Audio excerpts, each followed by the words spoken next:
Dead Candy. Dedicated entertainment for the dead.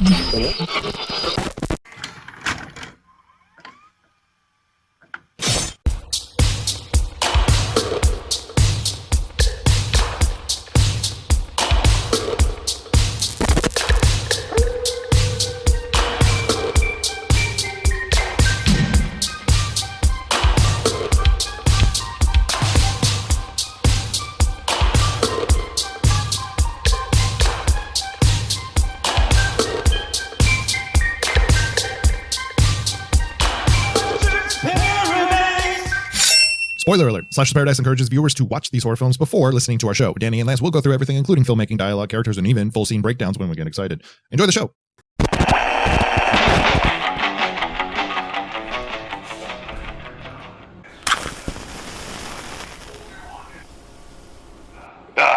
Now that's the spirit, dudes. Happy Halloween from your boy, the Paradise Slasher. The waves are wicked, the air's cold, and the smell of pumpkin spice and panic is just right. Alright, Slashers, you know what time it is. It's Slash Word time. Tonight's Slash Word is evil. Every time Lance or Danny drop that word, you take a sip, a swig, or a full sit of my killer cocktail of the night, the Boogeyman Brew. Here's the recipe of my creatures of the coast. Black spiced rum, orange juice, splash of cola, and a drizzle of grenadine. It's dark, it's sweet, and it burns like the Michael Myers stare. Now, let's talk about Halloween Kills. Man, this movie's like paddling out of a monster wave just to realize it's made of disappointment. I'm watching this thinking, is this Halloween Kills or Group Therapy the movie? Everyone's yelling, crying, and making speeches while Mikey's out there doing his cardio. Total wipeout of common sense, bros. Yo, the story went so off the rails, even the ghosts in the Conjuring house are like, nah man, we're out. Someone need to exercise that script. Mikey's the only one catching barrels out there, slicing through that town like a rusty fin through a sea of tourists. Total chaos, total paradise. So crank up the tunes, light your pumpkins, and celebrate spooky season right. Cause if evil really dies tonight, I'm coming for whoever forgot to say Happy Halloween.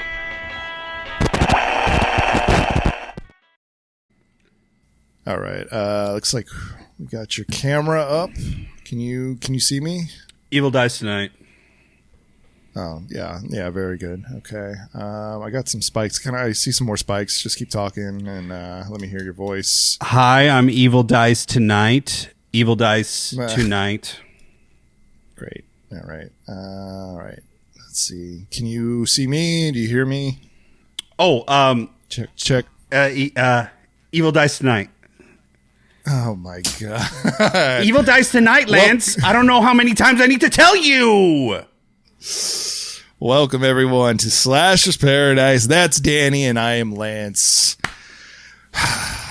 We said that we had some business to take care of. When we started this season, I mentioned, I wanted to be a nice guy. There's so many evildoers out there. Evil must die tonight. Oh, evil Hi, everyone. Sorry. I got that stuck in my mouth, and it's annoying, and I will try my best to never say it again, but no promises. Folks, here we are, Slashers, once again, back, coming to you live from Phelps Garage for me, and Slashers Paradise for Lance. We are here for Slashers Paradise, once again, to bring you a fun, exciting episode that only Lance and I can bring to you. And Lance, I know you have avoided this movie for a very long time. And Slashers, I do not mean that Lance has avoided this movie as a part of an episode that we can do. No, my boy Lance has avoided this movie, period. He did not want to soil the fond memories that he had of our boy Michael Myers, which he had already taken a huge jump in with Halloween 2018. But here we are, fresh off of a mob stalking Evil Dies Tonight chant that we just finished in the backyard and drew the ire of every sane person around us. That's right, Slashers. It is time finally, that the two Halloween boys tackle Halloween Kills. It sure does. My entire love of this franchise tied up into this. I did watch this a long time ago when it came out. I was so unimpressed. I was like, all right, well, I'm done. And let's go back to 2018. Let's go back to that episode. We talked about this movie when it was fresh. And there's a lot of things said by the filmmakers, by the writers that I did not like. It felt very, I think you used the word pretentious and some stuff. I just thought it was so wrong to dump on this franchise that we love so much. They said basically anything after Halloween, the original, was just kind of whatever. They just kind of shit on it. And I took that personally. Michael Jordan in this case. Because when I watched the movie, I was like, wow, you shit on all of it, yet I see all of it right here. And the only reason I rated the movie what I rated it, whether it was a 3 or 4, was because you gave me a bunch of what I liked. I saw all these things growing up in all these movies, so I liked it for that. There was a familiarity, and that was okay. What I did not like was throwing out all of the original story, except from the very first movie, for this weird kind of convoluted version of Laurie and Michael's relationship. I was bummed out by that. I don't think it worked, personally. And this movie, Halloween Kills, punctuated that point, harshly, I would say. So. As you may or may not remember, folks, I was a staunch defender of Halloween 2018. I still actually stand. Yeah, I was. And I kind of still am. I do enjoy it.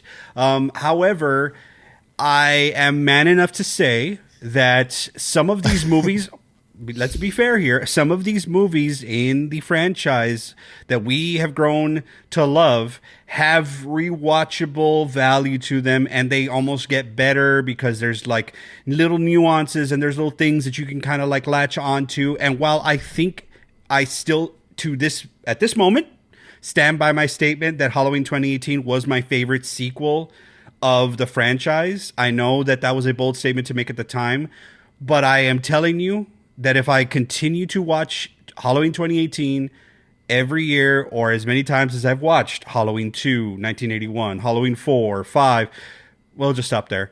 If I continue to watch no, there's one half of my wall here in Phelps Garage that is in the good grouping, and there's another half of my wall that is in the maybe grouping. We'll just say that. However, the point I think I'm trying to make here is it doesn't. I don't think it does any favors for itself the more I watch it year after year. And I'm talking about David Gordon Green's first Halloween in 2018, which, as I said at that time, and if I didn't, I'm going to say it now, I fucking hate that they do this shit when they call it Halloween. Scream did it when they did Scream 5. Yeah. It's stupid. You know what it is? Do you want to know what it is? It's stupid. That's what it is. So don't. You could have said anything, right? Yeah. And I thought it was interesting with the Halloween Kills and the Halloween Ends, and then David Gordon Green got greenlit to do Exorcist Believer, and then Redeemer, and then Deceiver, and all that shit. But this man, and this is the final point I'm going to make, this man, David Gordon Green, and this team is, we may be very harsh on this movie and this trilogy because of what time we're tackling it, i.e. on or after the fact that they did release Exorcist Believer, and then they were told, please don't come back anymore for the next installments of that trilogy. So we are coming at it with a perspective of, maybe not. So all that to say, I still enjoy Halloween 2018 at this moment, and usually Lance and I play off of each other, where I have to kind of like bring him back. I'm like, Lance, it's okay, we can enjoy things. That's not going to happen in this episode. I'm sure. No. I'm sure I'm going to find a couple of things that I like about the movie, and I'm sure Lance is too. But for the most part, I cannot, as a avid Halloween Michael Myers fan, cannot say a lot of good things about Halloween Kills. You are going to have to drag Lance back to the desk, kicking and screaming, to finish off this series when we do Halloween Ends. Oh. And I know my boy hasn't laid eyes on that one bit at all. So that's all I will say. Thank you. No, this movie to me was so bad that I was like, I refuse to watch Ends. Before there was anything about Ends, I just knew that it was going to happen. I was like, I won't watch it based on this movie. And how are you feeling given that we have to watch Ends after this? Well, I think it'll be, you know what? We've done one movie, right? We did Hereditary. It was the first time I had ever watched it, and that was like one of our best episodes, Hereditary, one of my favorite horror movies of all time now. I don't expect the same from Kills, but it'll be fun. Hey, it'll be fun. I'll watch it the day that we do the episode, so I'll have a very, very fresh take on that one. So soon to come, after we give you our honest takes of this beautiful episode. And I'm calling the episode beautiful and not the movie. I'm calling the episode beautiful because it is Lance and I. Once we give you this wonderful, beautiful episode that is Halloween Kills, stay tuned for Halloween Ends, which might very well end our love for this franchise. Oh, we're there. I would, one thing you said, this beautiful movie. I thought it was shot beautifully. I thought like the lighting and everything, for the most part, looks awesome. I thought that about 2018. This one hits a little more of the H5 lighting that I didn't really care for, but I would say there's some really beautiful shots. It feels like small town Halloween, which is really cool. But we've got a ton of business to take care of. You guys have all met the Paradise Slasher, as I'm sure that you've heard, you've seen. Check him out. Lance, he's spooky. He's spooky, man. He's scary. He is given the slash word of the night. Danny, what is the slash word in Slasher's Paradise? Thank you for asking, Lance. I would be more than happy to tell our wonderful listeners about Slash Word, the popular game here on Slasher's Paradise. Given that it took its roots from the other popular game, Pathword, where you as the listener are listening to this episode. If you hear the slash word said, please take a drink. We strongly advise tonight be an alcoholic drink. So please enjoy what Lance and I... Big gulps, huh? All right. All right. So please, once you hear the slash word said at any point in time during this episode, take a drink of your favorite drink of choice. Highly recommended that it be alcoholic, but it does not have to be. We just ask that you play along and have fun and play slash word. That's right. We also have something here called the Pina Colada, which is the Danny version of the film. Quick synopsis of how Danny's feeling the night of the movie. So, Danny, give us our Pina Colada for Halloween Kills. Halloween Kills. Evil dies tonight. Halloween Kills picks up right after the 2018 film of Halloween, where Michael has been left burning in Laurie Strode's compound. But we would not have a movie if it just picked up to show him burned to a crisp. No, it picks up right as the compound is burning up. The firemen and the firefighters and the brave people return to the compound to put it out. Of course, Michael escapes and goes on a tremendous killing spree. And the town of Haddonfield, Illinois, rallies into a vengeful mob, chanting "Evil dies tonight." But instead of stopping Michael, they just chant the shit out of that and kill an innocent victim. Maybe doing this double sort of look in the mirror at your own self and your own acts. Who is the true monster? Is it the evil mob who is guided by a misguided principle? Or is it the monster himself, Michael Myers? Should we be talking about all this shit in a Halloween movie? No, but that's this movie. Will Michael continue his vengeful killing spree and attack Laurie Strode? Is Laurie ever going to get up from her fucking bed? No. That is Halloween Kills. Sorry, man. Beautifully done. Beautifully done, Danny.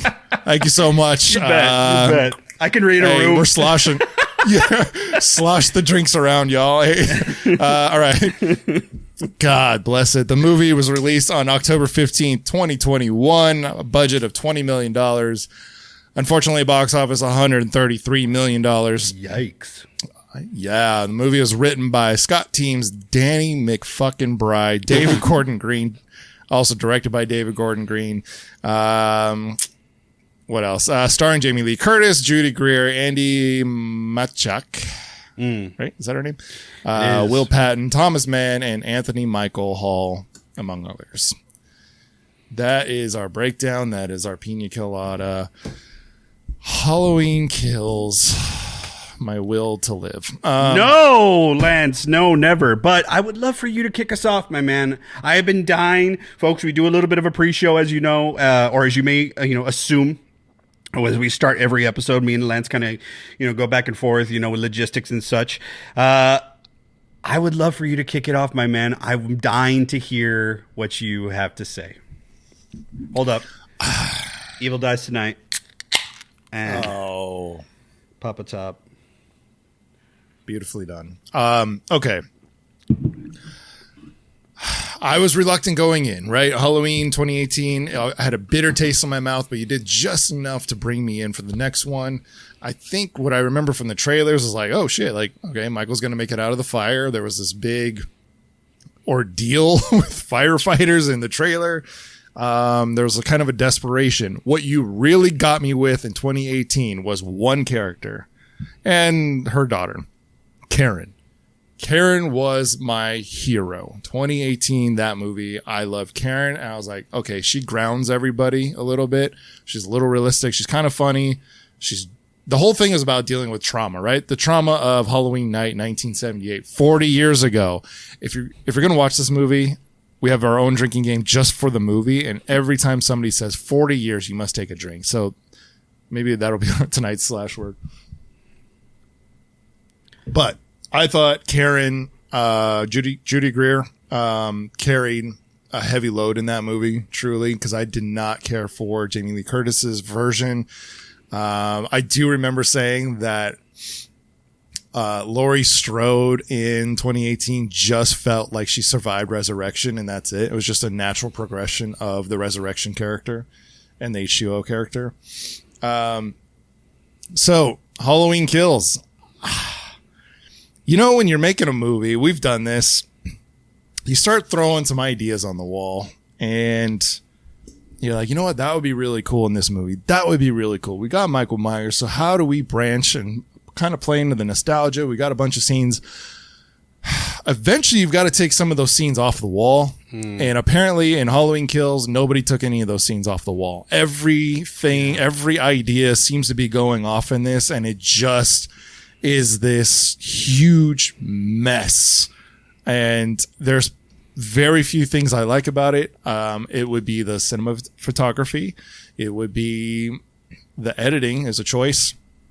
And let's see what else. Maybe the soundtrack. Yeah, I'm trying to give you a hint over here. I'm pointing at it. Yeah. I didn't even have to look. I knew you were going to be pointing at your record behind you. The soundtrack was great. That's John Carpenter and his son coming in hot and scored it so well, almost too well, where it doesn't even match because some of these scenes are just poorly.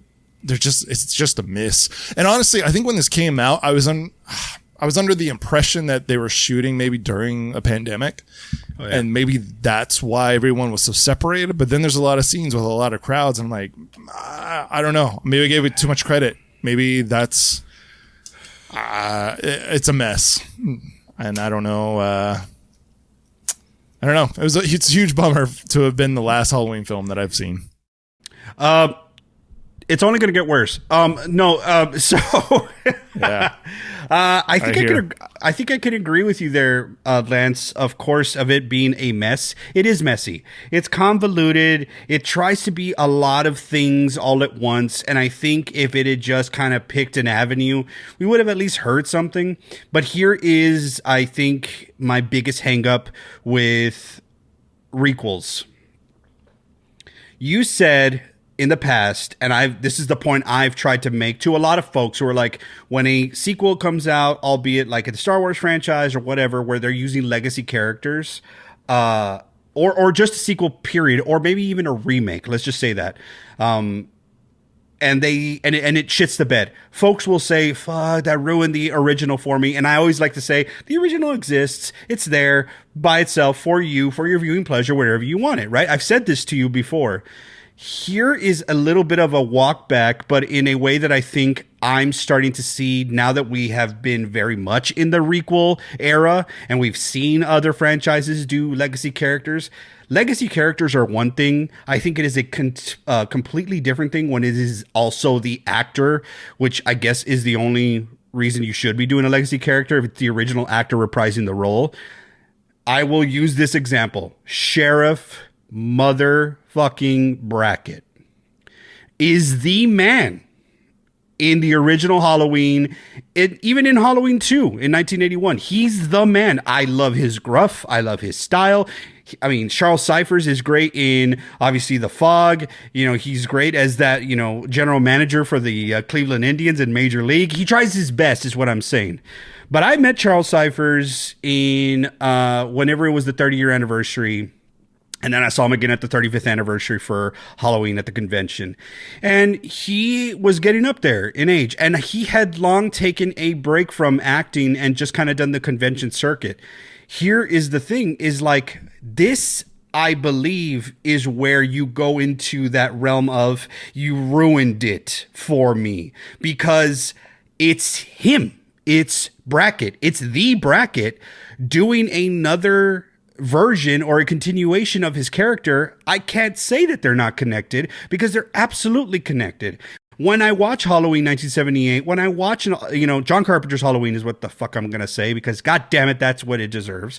When I watch it, I'm going to think about him going, Tommy, you know, like it's something that kind of like, it's hard to disconnect from to that point I was trying to make. So I think that is, to me, what is, it's kind of sticky, but to be fair, you can knock it out of the park. And there's one person I'm going to say besides Jamie Lee Curtis, who's a fantastic actress and she's going to kill everything she's in. Kyle Richards rocked, man. I don't give a shit. The Real Housewife came in guns a-blazing and fucking left it all on the table. I so much appreciated Kyle going for it because she doesn't need to. She definitely doesn't need the money. She came back and I loved everything she did. And, you know, we'll get into it, but Kyle Richards added to... We didn't have a lot because Lindsay's a baby, right? She's a little girl in John Carpenter's Halloween. But that is like the gambit. That's the risk you run when you bring back these legacy characters. But overall, what I want to do is kind of double down on what you said. It is messy. It tries to be a brutal slasher. It tries to be social commentary. And it also tries to be a Laurie story. But Laurie doesn't do anything. She just kind of stays in the hospital. Yeah, it's so convoluted so many times. It's like you talked all this shit about Michael and his sister and Michael being supernatural, and then you try to explain away why he's not supernatural, but then you have all these scenes, we're gonna get right into Lonnie, where he's just like disappearing into houses and not even a house, into a bush. He goes into a bush, he's missing. There's nowhere else for him to go. There's like a bunch of scenes like that. Mm-hmm. You try to explain the way that apparently the entire town of Haddonfield shoots like they're fucking stormtroopers from Star Wars. Nobody can hit this guy from 5 feet away. You try to explain away all these things, and it's like you dismantled the entire franchise and took away all these cool story points, and then took half of them and tried to plug them back in. And you missed all the depth of those storylines. And I'm like, it feels so hollow, and there's so much going on. And trying to tell a backstory about a sheriff that accidentally shot somebody with Michael. Like, what? Laurie thinks it's about her, and no, it's not. And yes, it is. And it's just way too much. It's a hard task to tell three different stories, given that it's a trilogy, about Laurie when you are driving the point home that it doesn't matter about Laurie. You took away the sister element, which is fine by me because, as John Carpenter has admitted himself, he kind of just said, fuck you, here's your script. Fine, but that's dangerous because you can only tell that story really one time.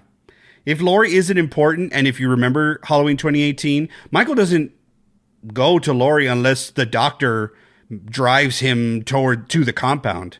But I do I will suspend belief. I do appreciate that from Laurie's perspective. Remember, it's like main character energy, which she is a main character. For her perspective, she's like, here he is. I've been waiting for him. He's obviously after me. Well, what do we know? We know that Michael went after her in the original. That happened. Whether it could have been her or anybody else on the block is part of the mystery of the story, part of the mystique, I think, of Michael Myers. But what happens in 2018 and then in Kills is that Michael is kind of just doing his thing and people are inserting themselves into his path. He will kill. He will kill whoever goes into his path because the story they're trying to tell is that he keeps on wanting to go back home. But you get too close to the sun when you do start to touch on the why. And that's the story you didn't want to tell. You wanted to tell continue the John Carpenter theme of there is no why. It just fucking happened. And now here you are and you're like, is it Judith? It's this. So is the story, and this is the thing I want to ask, is the story you are telling me that everyone else wants a why and he's never going to give you the why? Because if you watch this whole movie, I still don't have a why, even though you were trying to get it. Well, that's what 2018 is about, right? Everybody's like, say something. It annoyed me because I did watch that again. I was like, well, okay, say something. So everybody wants Michael to say something. They just want to know the why, right? So I guess that's supposed to carry on over here.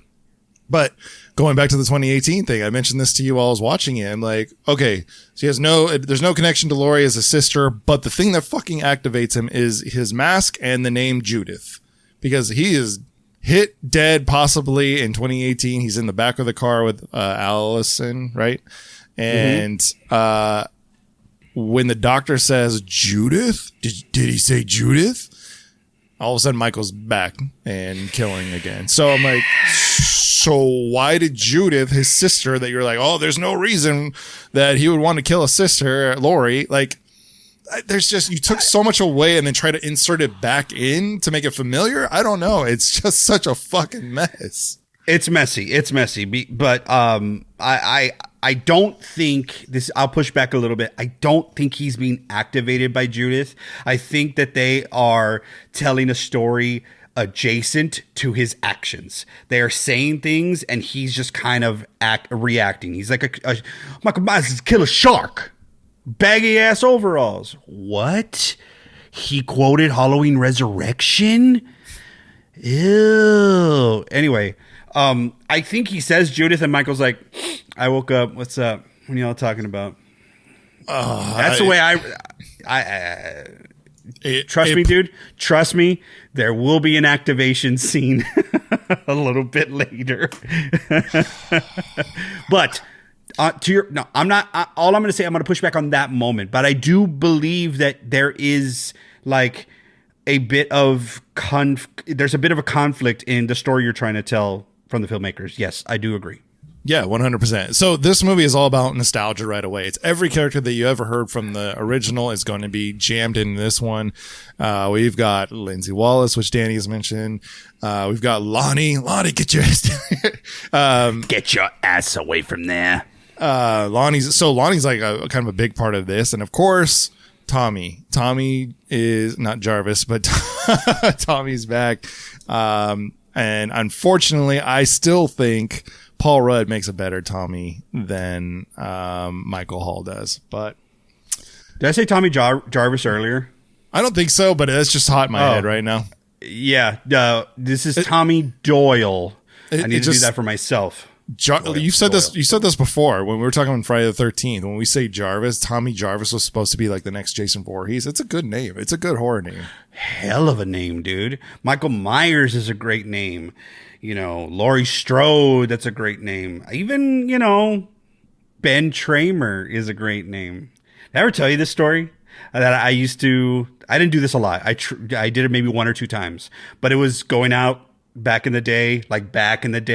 I'd be like visiting a friend and I'm from out of town, and it'd be like, hey, I'm going to go out. Hey, just if you hear somebody call me Ben Tramer in the night, just know that that's the name I'm giving out. I was like, it's special enough for me that I would be like getting a kick out of somebody calling me Ben Tramer and not giving them my real name.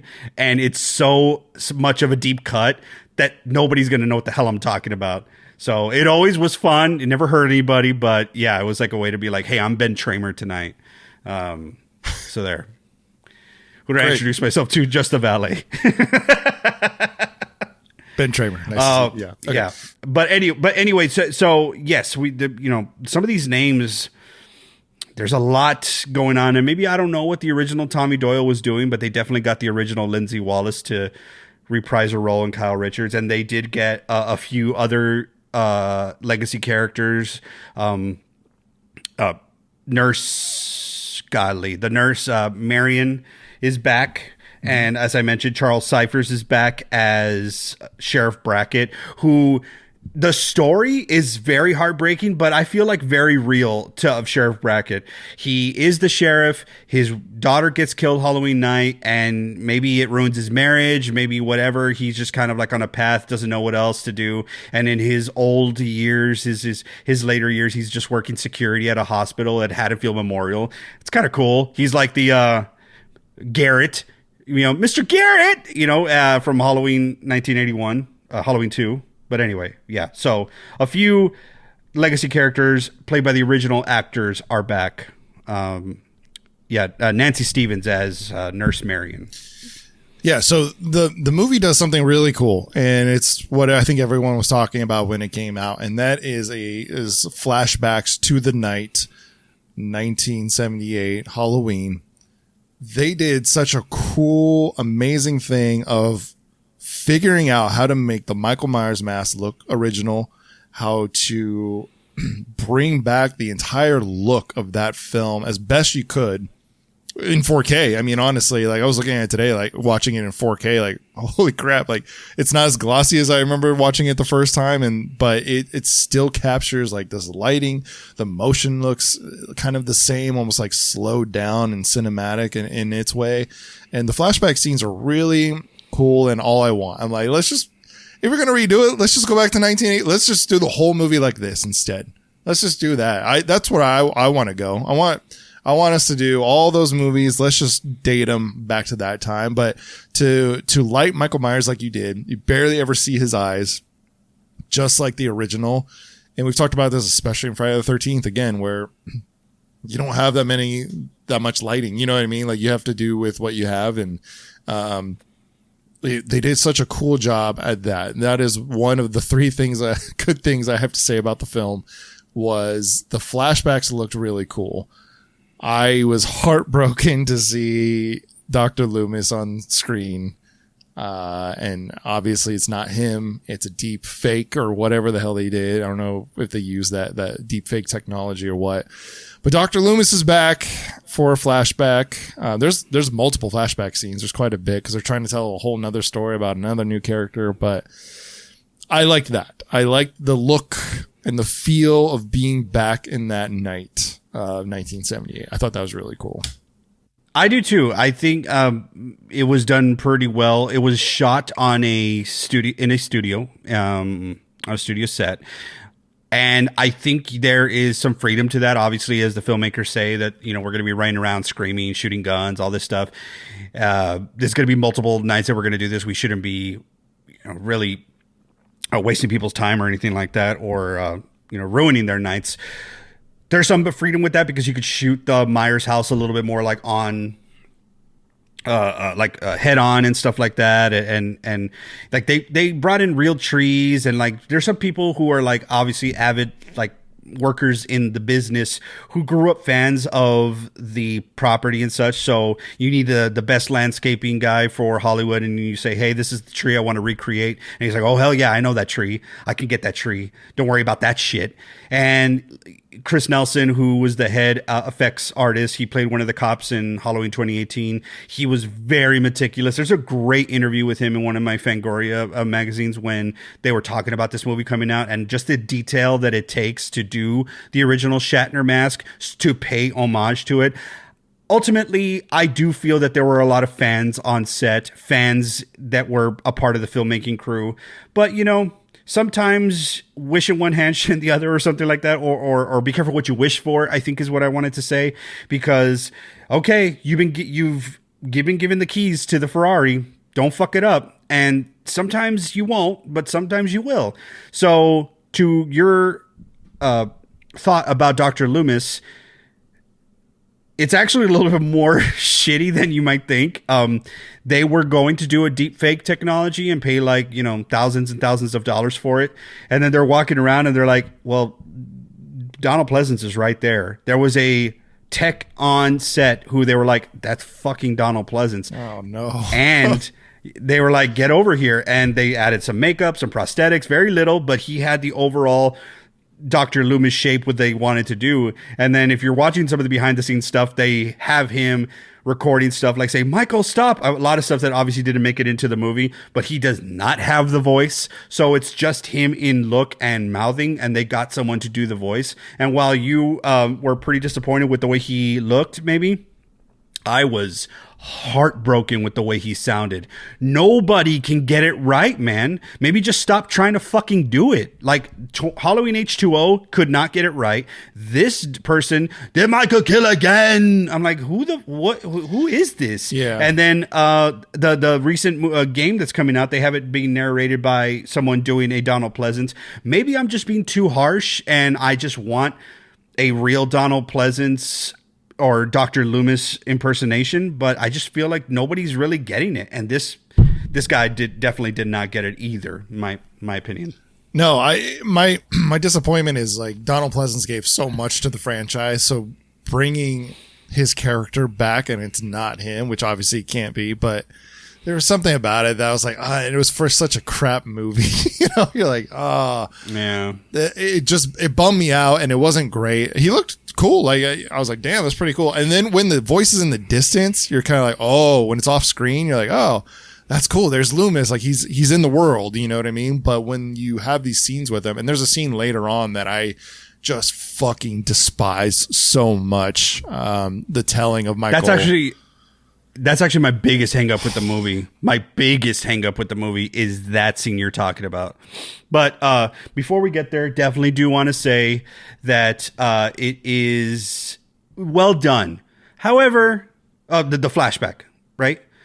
However, I have a problem, man. Maybe I'm just not remembering right. But the deputies in the original, in John Carpenter's Halloween 2, the deputies have like girth to them or like stature and fucking gravitas, dude. She was across Doyle's house, 3 kids, Lee, one of them was Annie, you know, like that. I need that. I need the guy who's not Craig T. Nelson and Coach, but you know, Patrick. I need him. That's what that guy reminded me of forever, dude. Like, same. Anyway, Yep. So you see these cops, these deputies, and they're all like fresh out the academy. I was like, you all are 10, you know, like who are you all? I just don't remember the bomber jackets, the outfits, like the pants, everything. Chef's kiss. Perfect. But just didn't match some of what I remember being, I guess, of the time. It looked a little too sleek. But very cool atmosphere. The radio tower being shot in the distance, really cool. I'm like, yeah, there we go. You're hitting me where I need to be hit. You're scratching me where I need to be scratched, which is like Haddonfield radio station. Are we even on this planet? Send me to that place to be a failing DJ that is, you know, going bankrupt. I don't give a shit. I will, you know, retire in that place forever. Yeah, and this is when we get the first dose of the on-the-nose bad dialogue that goes throughout the entire movie, and it's the cops talking. Like, okay, rewind really quick. This reminds me of Halloween 2. I'm like, oh, I'm ecstatic. It's the back alleys of Michael kind of getting away from the original scene and the cops trying to chase him down and follow him. That's awesome. But then once these two particular sheriff's officers walk around and they start talking about it's just small town Haddonfield, nothing ever happens here. It's just so on the nose bad that I like, you don't talk like that. Like, it was just people reading lines so often. There's a lot of good actors in this that I just felt were like, oh, I'll say it. I mean, I'm sure they'll get the other take, but not this one. And that's the one they went with. It's like, oh no. Yeah, there were a few questionable reads in my opinion, but like, you know, I know it's hard enough to be an actor and especially when you're having to go up against something that is so well established, that's got such a microscope on it. It's hard. It's fucking hard. But hey, you know, for the actors, like, I will give them a pass. For the filmmakers, this is kind of what you signed up for. And if you're doing it just for yourself, like you say, this is like for me, I know that this is something that I would want to see.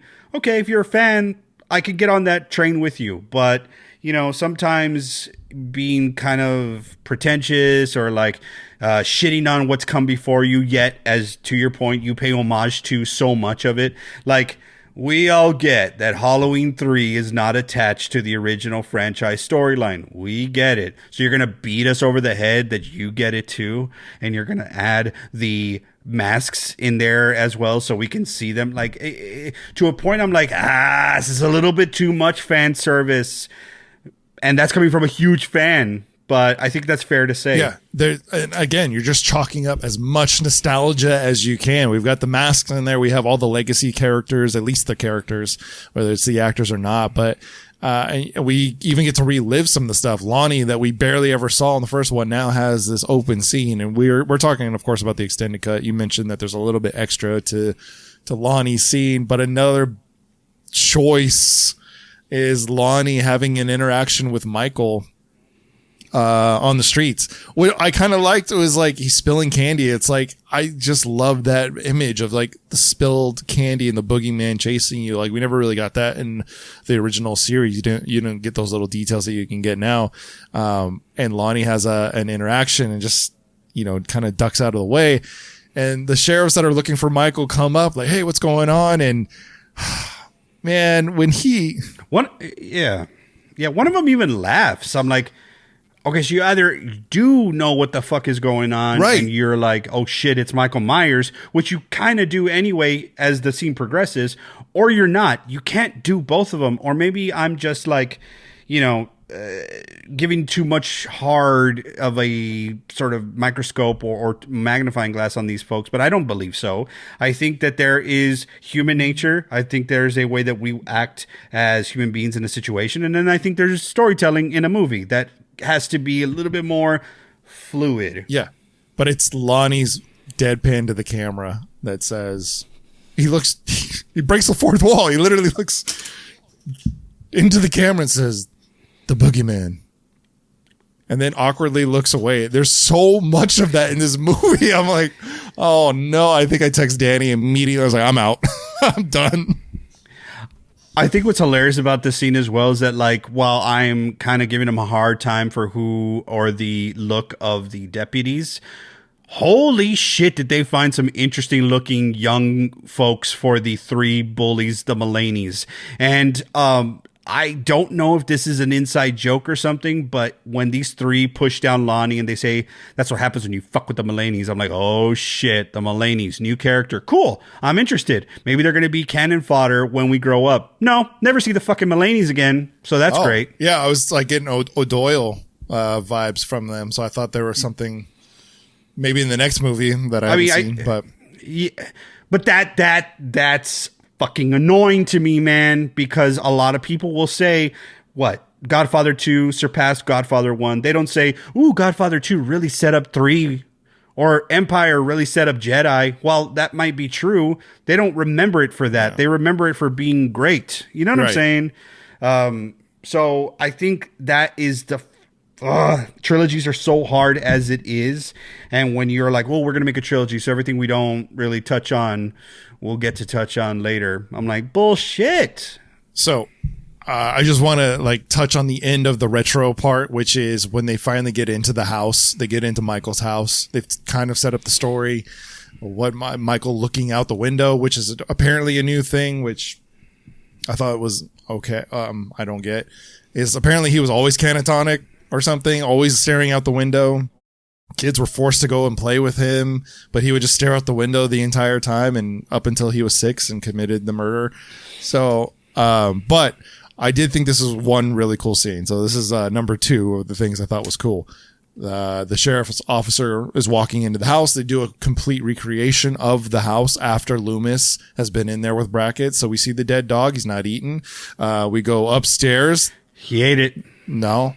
This confirms that he did not. So they go upstairs. He got hungry. He got hungry to kill. So they go upstairs. You see the windows perfectly cracked, which I thought was really cool. It's a cool detail. It's the exact looking crack from the first one, the little jump scare that you get from the first film. You see the boot prints of what Michael has been doing. He's been standing there. Like, obviously there's dust everywhere, but there's perfect boot prints of him. You know, he's obviously been standing there staring out. And the sheriff or the deputy, like, kind of collecting, like, oh shit. And then boom, we get a scare. We get a Michael scare from 1978. I thought that was so rad. And I think that was just a really cool scene.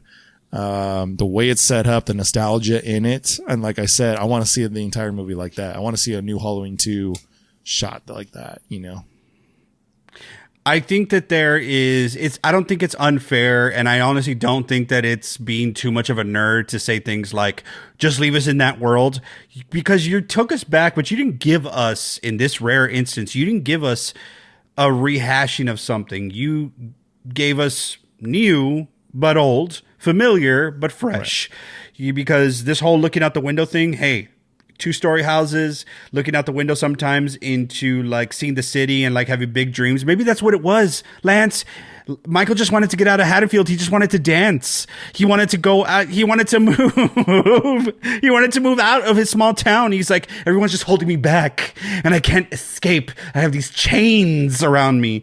And that's what he's doing. He's looking at his bright lights in the big city outside of the window and everyone's just fucking with him. Did you realize that you made this exact same speech in the first podcast that we did for 2018 and that kid? Dad, I just want to dance. So perfect.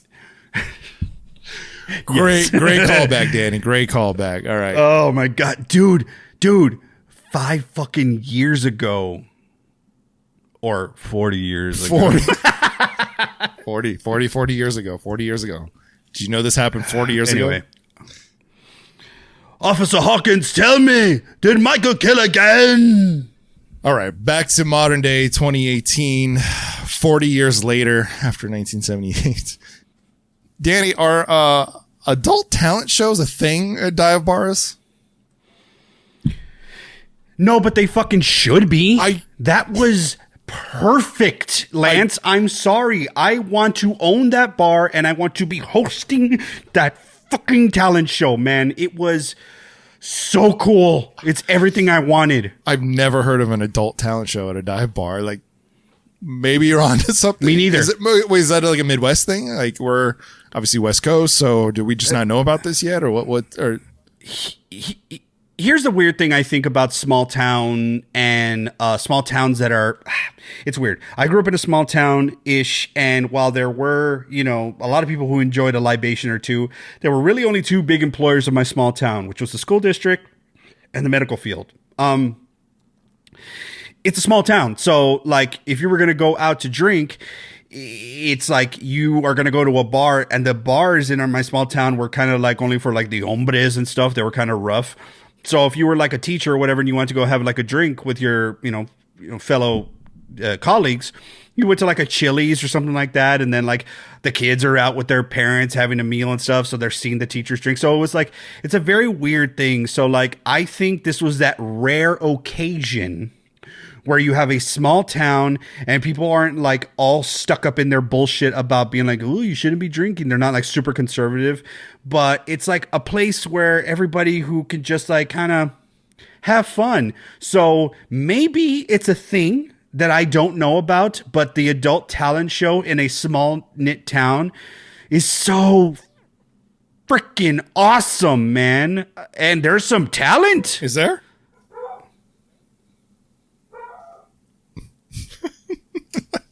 Michael's at my front door.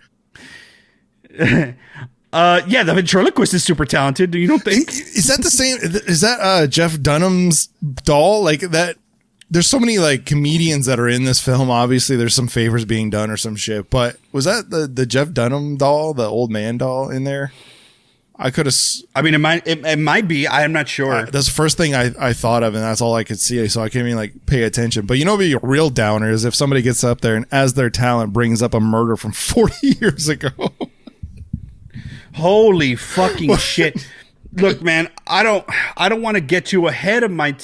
Here it is. Here is my a large hangup adjacent to my big hangup, and we will get to my big hangup, man.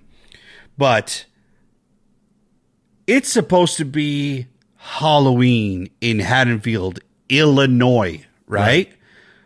You know what I'm going to do? To make sure I make this point stick and I kind of stand on my laurels, I'm going to make sure that I check what the weather is in all of Illinois around Halloween. Because it does not feel like it is autumn in the Midwest, given how people are dressed and given how much Tommy Doyle is fucking sweating. Yeah, dude, my boy is drenched, and it makes me it makes me feel detached from what's going on. How are you already sweating? But here is what's interesting. Obviously, like, I'm being a bit of a dick, and I do apologize. But I do need to say, in the extras, Jamie Lee Curtis talks about how Anthony Michael Hall got so, and some of the other filmmakers are talking about how he got so into being Tommy Doyle that you would see the steam rising from his head. I'm like, I was just cool. Without knowing that, I was going to say, I can see this guy doing the Jack Nicholson off to the side with a bat and being like, I'm going to kill Michael. Michael dies tonight. I can just see that for him.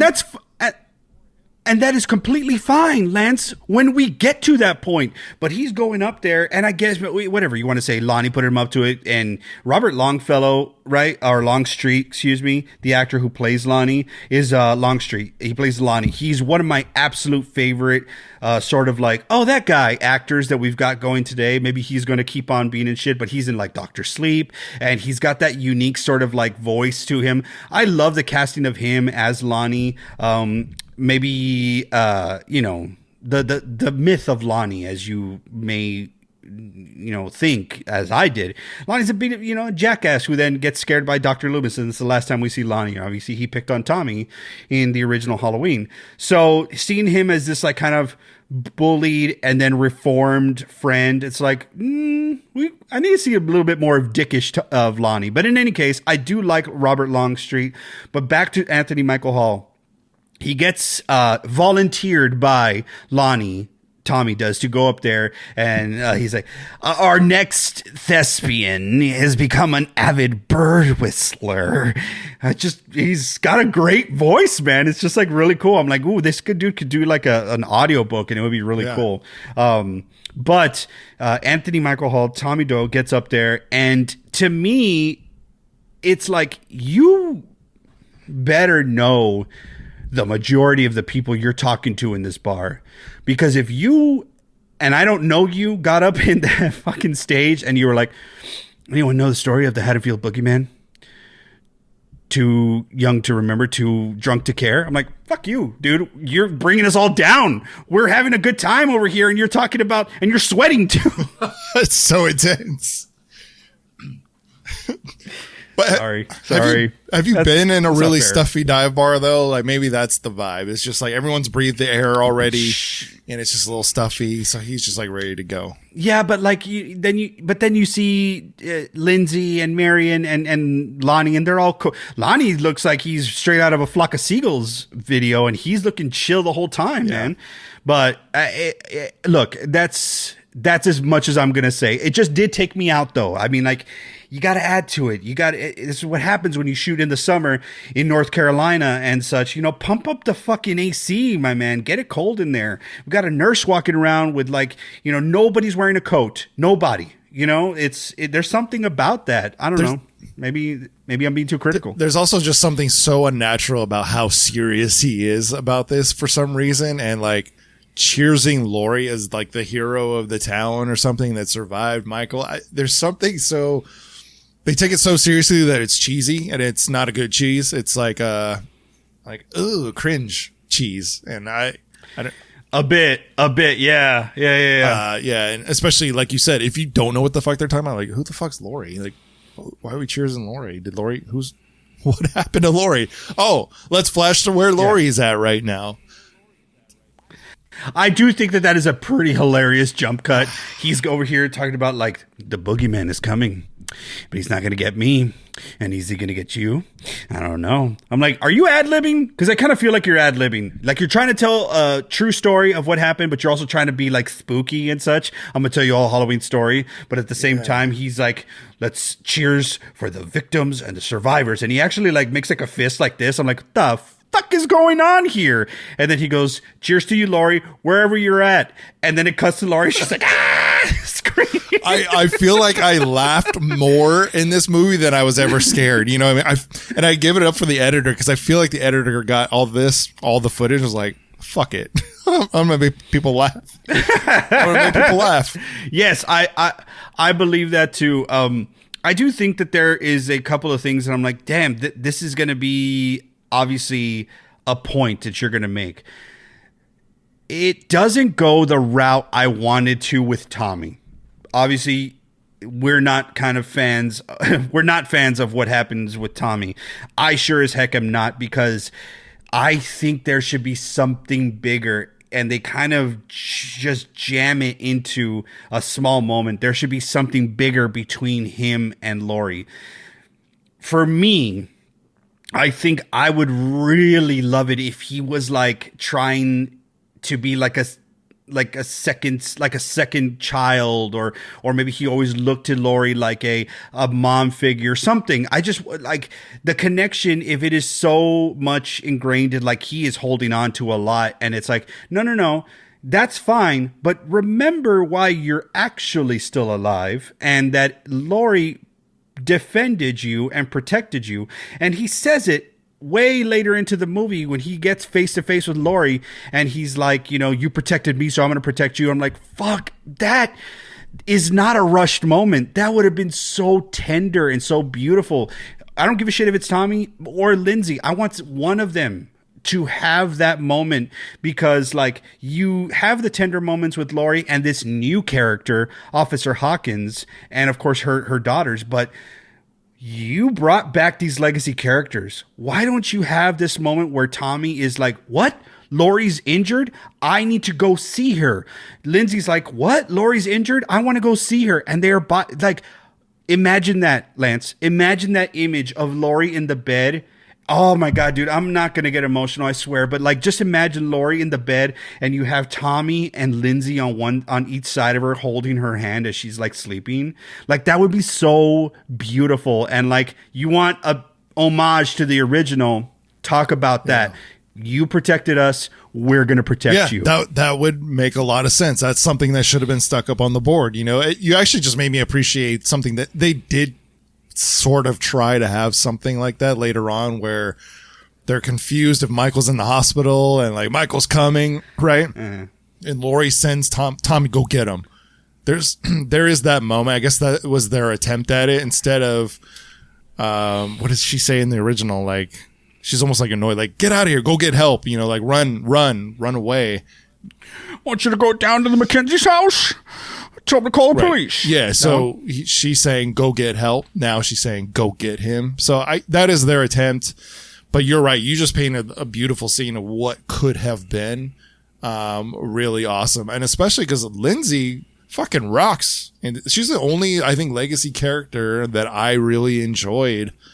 She's protective. She's awesome. And then, of course, we ditch her. Like, we get a little bit and then that's it. And it's like, oh, like you had one good thing and you threw that out. There's another, like Karen. I was like, oh, great, Karen, let's ride Karen through this movie. And you kind of threw her off to the side too, I felt. Like I was so bummed. Like I got so little of her in this film compared to the first one.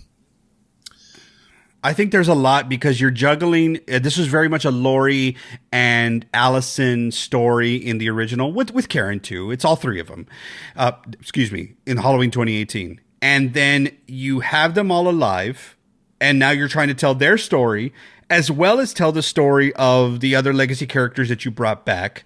So someone has to die, but I think it just kind of takes too long to make that decision, right?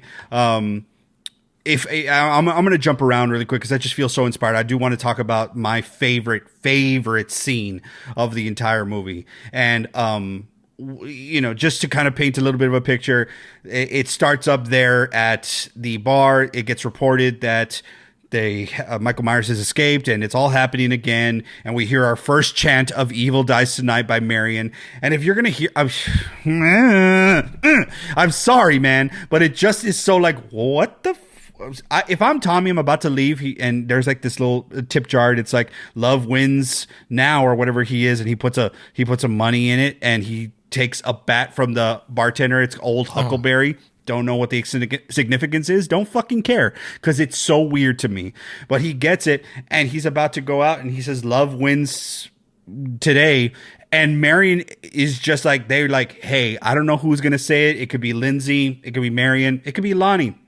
One of y'all need to say this line. We're going to introduce the line, the phrase for our entire movie, our entire theme." And I just think that it's so weird. I'm like, that sounds like something you say like, live and let die. Or like, never say die. I am eagle or whatever, or iron eagle, whatever. It just sounded like, why would you just say a random phrase when everyone is just kind of like trying to assess the situation? Hey, all right, man, we're going to go outside. Check it out. And evil dies tonight. What? Yeah. What was that? It comes off as like I wanted to start the chant, but the chant didn't start. So damn it, like, it's the slow clap, right? And it's like no, not yet. Am I right? No. Stop it. We're gonna do this later.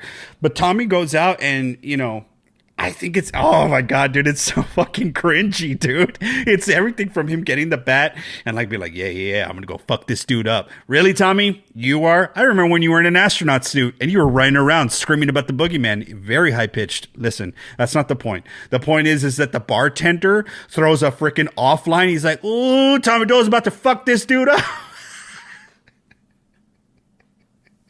It just doesn't fit. It doesn't fit Tommy. It's so weird. It doesn't fit. Anyway, I really got to say, like, Anthony Michael Hall is definitely, to me, channeling Jim from Edward Scissorhands versus Russ from Vacation. But he's just kind of got that bully in him. You know what I mean?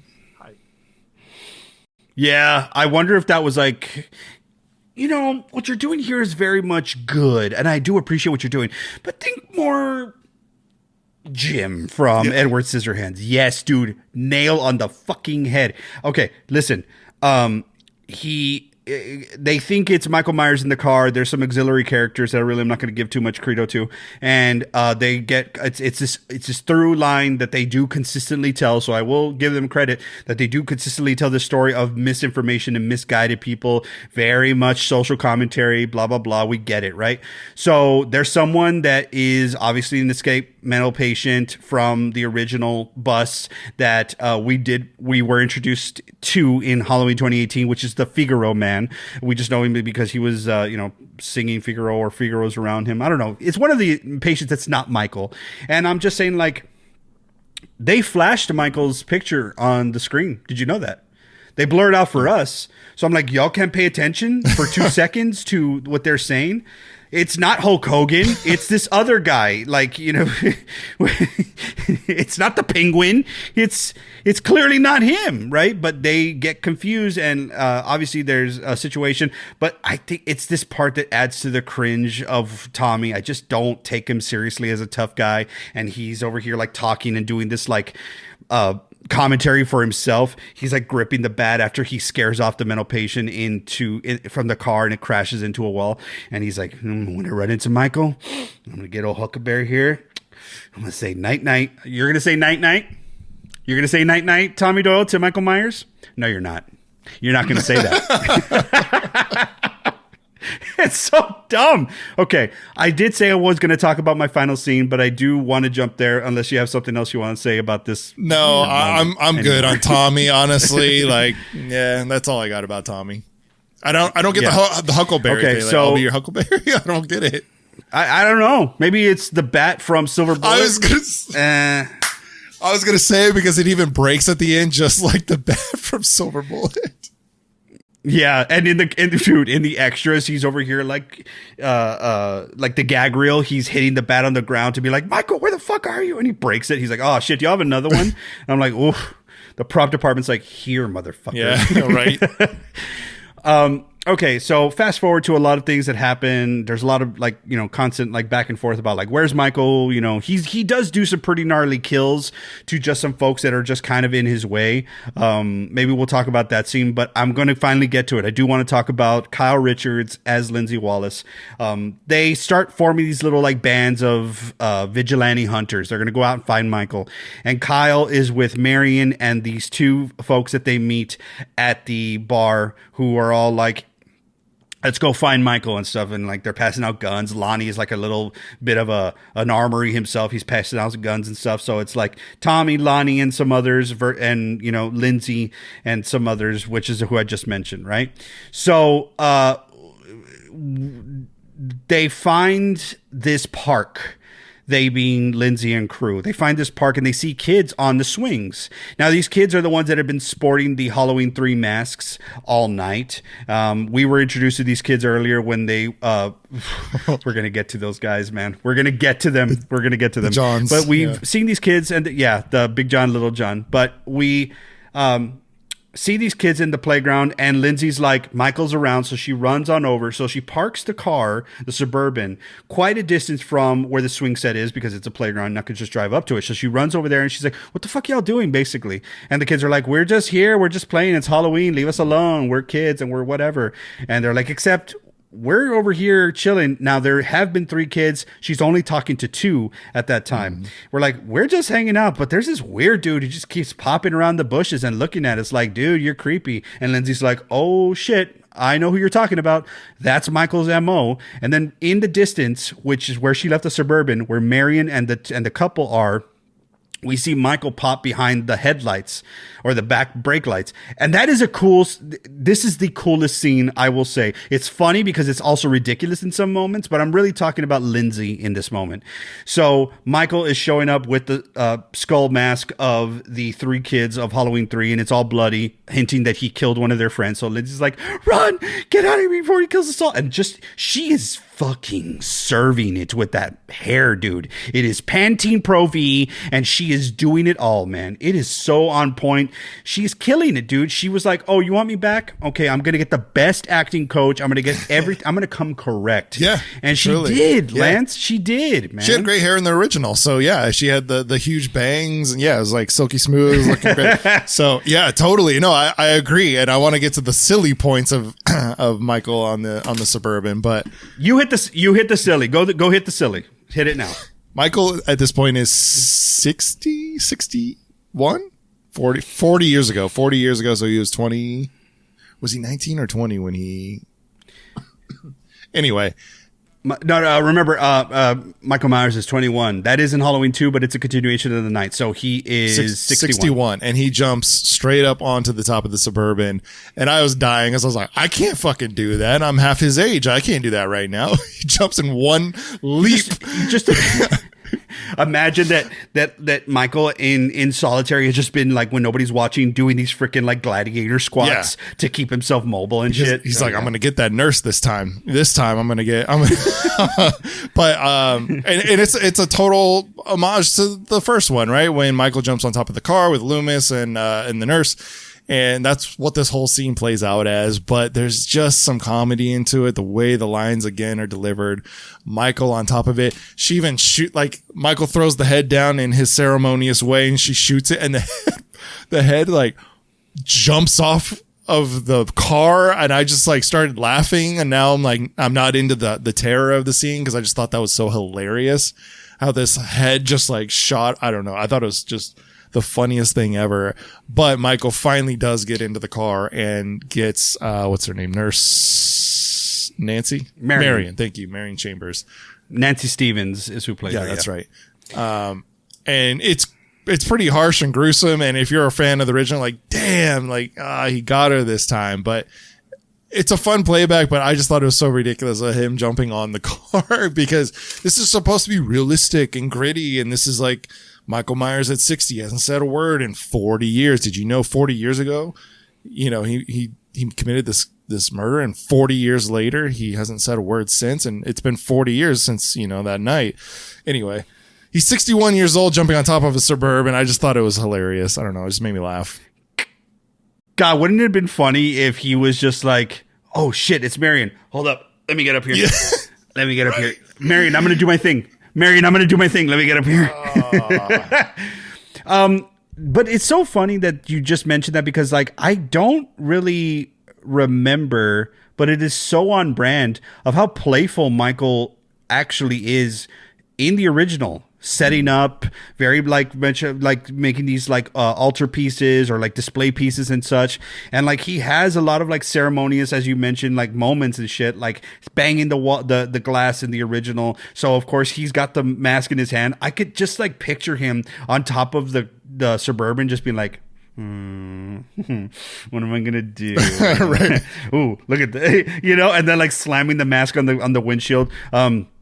Michael's obviously very nimble, very good at math because he is actively counting how many bullets Marion is over there using in her 6-shooter.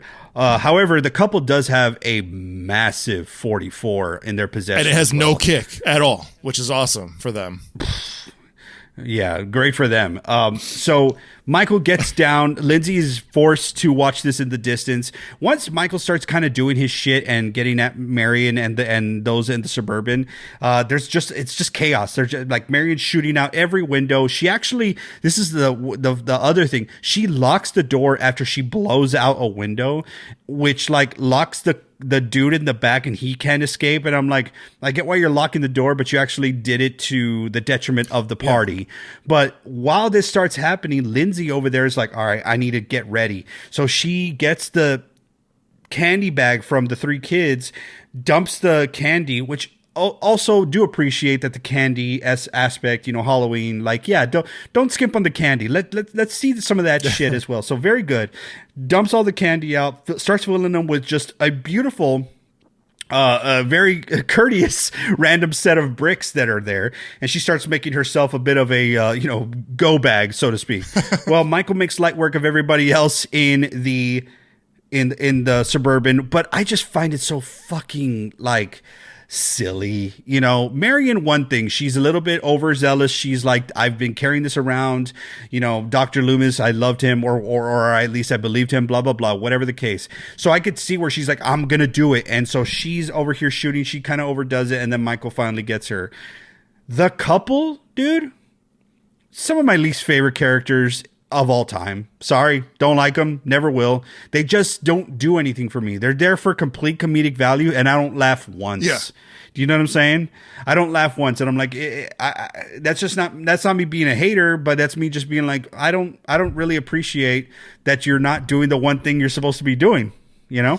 Yeah, I'm like, we already saw Meet the Fuckers. We already know the nurse joke for the guy. You know what I mean? So like that didn't really land. But what I did want to say is like the woman gets out of the car and starts blasting at Michael with no kick on this. You said it was a 44, right? So it has to be a 44 at least, dude. Or a 45. Zero. She's just shooting it and nothing's happening. There's no kickback at all.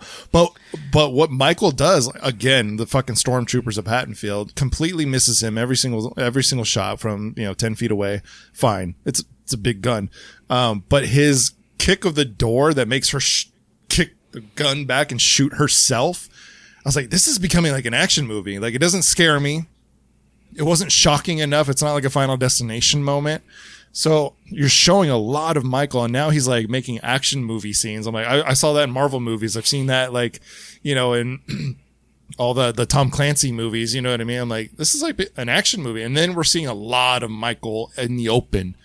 You know, when you see Michael in like closed doors, it's very scary, or close quarters in a house or something like that. But seeing him so much out in the open, it kind of changes it. It doesn't make it quite as scary or terrifying. It just kind of changes his dynamic to me. Yeah, I mean, I'll push back on that a little bit here, but I do want to say that I agree with your action thing. Him having that very choreographed action kill scene with the firefighters in the beginning took me out. I'm like, that's not for me. I'm sorry. It's cool and stuff, but it's a different movie than I really care to watch. It's not a Halloween. I want to movie, get back to that, but yeah, we will. Yeah.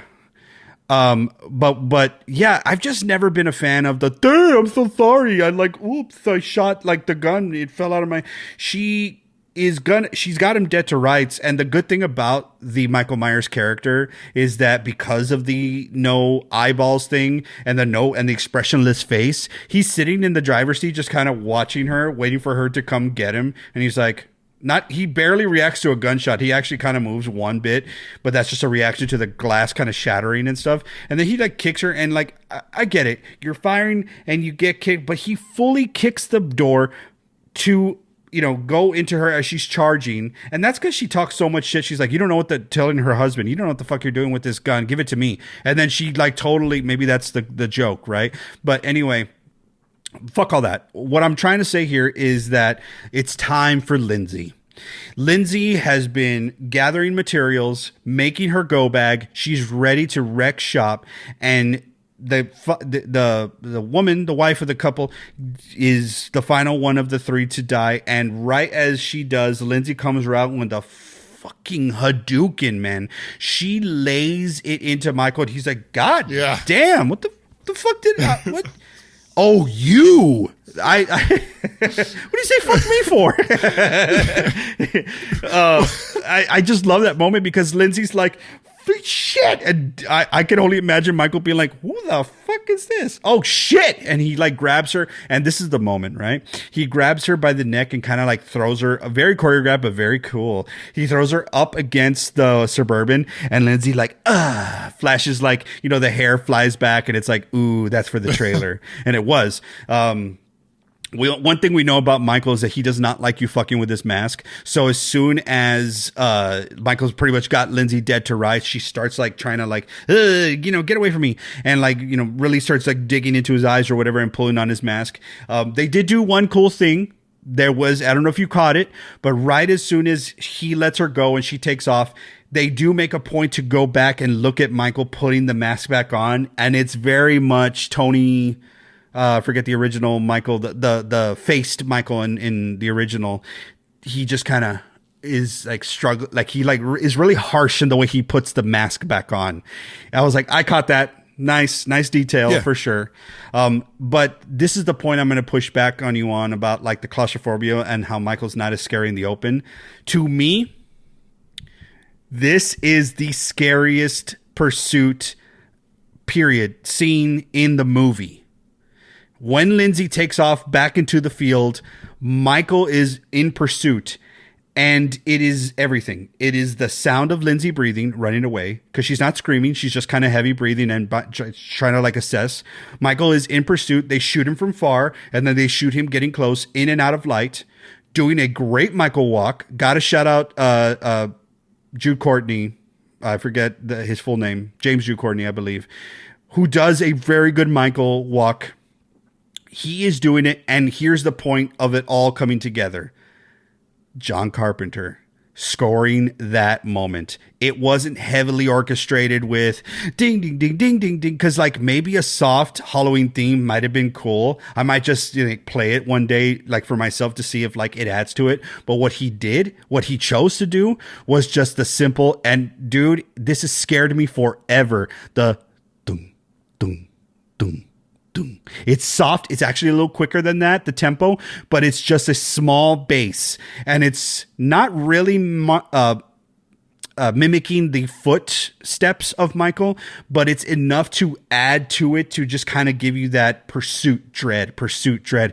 And to me, it is so scary. So, folks, there you have it. My one shining moment, the beautiful scene for me that I will always remember about this movie that I think is done well and is scary. Of course, Lindsay keeps going, tries to get away from him, does to me what I've always like written like in my like on my note like mental notes or whatever whenever I was a young kid and I was watching like Halloween. I'm like, how would I get away from Michael if he was here? I would go under this rock. I would go under this thing. She chooses to hide under the muck in like a creek and shit. And Michael totally misses her, keeps on walking, and you hear him walking away, and it's that fading footsteps. Beautiful scene, scary as fuck. Shout out to Michael Myers, of course, but Lindsay Wallace, what a return. Lindsay killed it. Yeah, I thought that was awesome. It definitely became a highlight. I don't know if I so much care for seeing so much of Michael in that scene, but I do like the hard pause and the close up of him. And you know that she's in the shot, whether you can see her or not. And then that's it. She goes back to the hospital, kind of joins, and that's it. That's it for Lindsay. She's gotten away, and that's all we really know. I don't know about the next movie, but as far as we know, the highlight is over, and she got away. It's a cool scene. You're right. I do remember the music hitting. I was like, there it is. Like classic John Carpenter. The music's hitting. That scene does have some tension, but only because Lindsay sells it. Everything else in there's a lot of moments where I'm like, and kind of laughing. Yeah, fair point. But I do, I do enjoy that scene, and if I ever tell anybody, watch one scene from Halloween Kills, it'll be that one. Yeah, I remember you being really excited about that one. You did mention the firefighter scene, and I just want to go back because it's so far in the beginning of the movie that another scene that kind of took me out of it. I thought it was hilarious when the firefighters fall through, and Michael is chilling in the gun rack. What am I going to do with a gun rack? The one place that fire cannot touch is the fucking gun rack. He's hiding in this tiny little gun rack, waiting for somebody to find him. It's a firefighter. The scene just plays out so ridiculously. Like when he makes his way out of the fire and the firefighters are all just staring at him, I'm like, they wouldn't know who that is. They're going to go in and save it. They're the first responders. They're going to immediately go in and be like, oh, come on with us, sir. They don't know he's wearing a fucking mask. He's coming out of a house full of flames.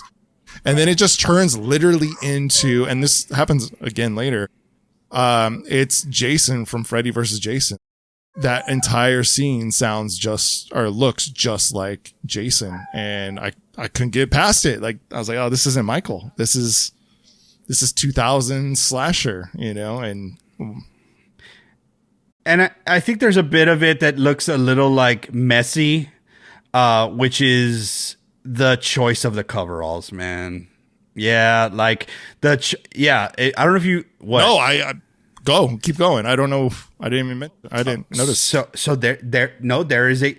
So you know how hard it is to find real good coveralls. You have some really good ones for your Michael. The real ones from 1970. I think they're great. I've seen you in them.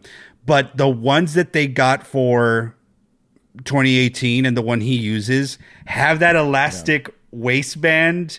And when you are not like filling it out like fully, you will see the crunch on it. And just kind of like when he's like making some like of the moves with his body and like, bending and shit, it just kind of takes me out of it to where like a slender 78 Michael would have probably looked fine because it's a completely different looking jumpsuit. But these are the ones that you get at Dickies, homie. Hey, give me some fucking coveralls so I could go work at the goddamn. Hey, I could say it. You go ahead. So, yeah, I think that there are so many threads, so many sort of like stories that are going in so many random directions. Because like to your point, dude, like think about the freaking Lindsay character. They rescue her, like Lonnie and Tommy show up, and they have invited Allison and Cameron, which, by the way, if y'all don't remember, Cameron is Allison's boyfriend from the original. That's Lonnie's kid. So there is a bit of Lonnie's kid is dating Laurie's granddaughter. That's kind of cool, whatever. But there is this sort of like piecemealing of the stories that are kind of like they're coming together, but they're not really coming together. I think eventually the people who were supposed to die do die, but I'm like, oh, you could have killed these people earlier and it would have had just more weight to it. Like for instance, Cameron. I'm like, dude, it would have been great if Cameron ran into Michael shortly after by himself, and like that like makes Lonnie even more like incensed and shit. Like think about that story, okay? Jumping ahead big time, but Lonnie and Cameron and Allison are a part of this crew. They eventually go to the Myers house, and like Lonnie has a very, very unceremonious death. He just kind of goes into the house, and the next time you see him, he's dead.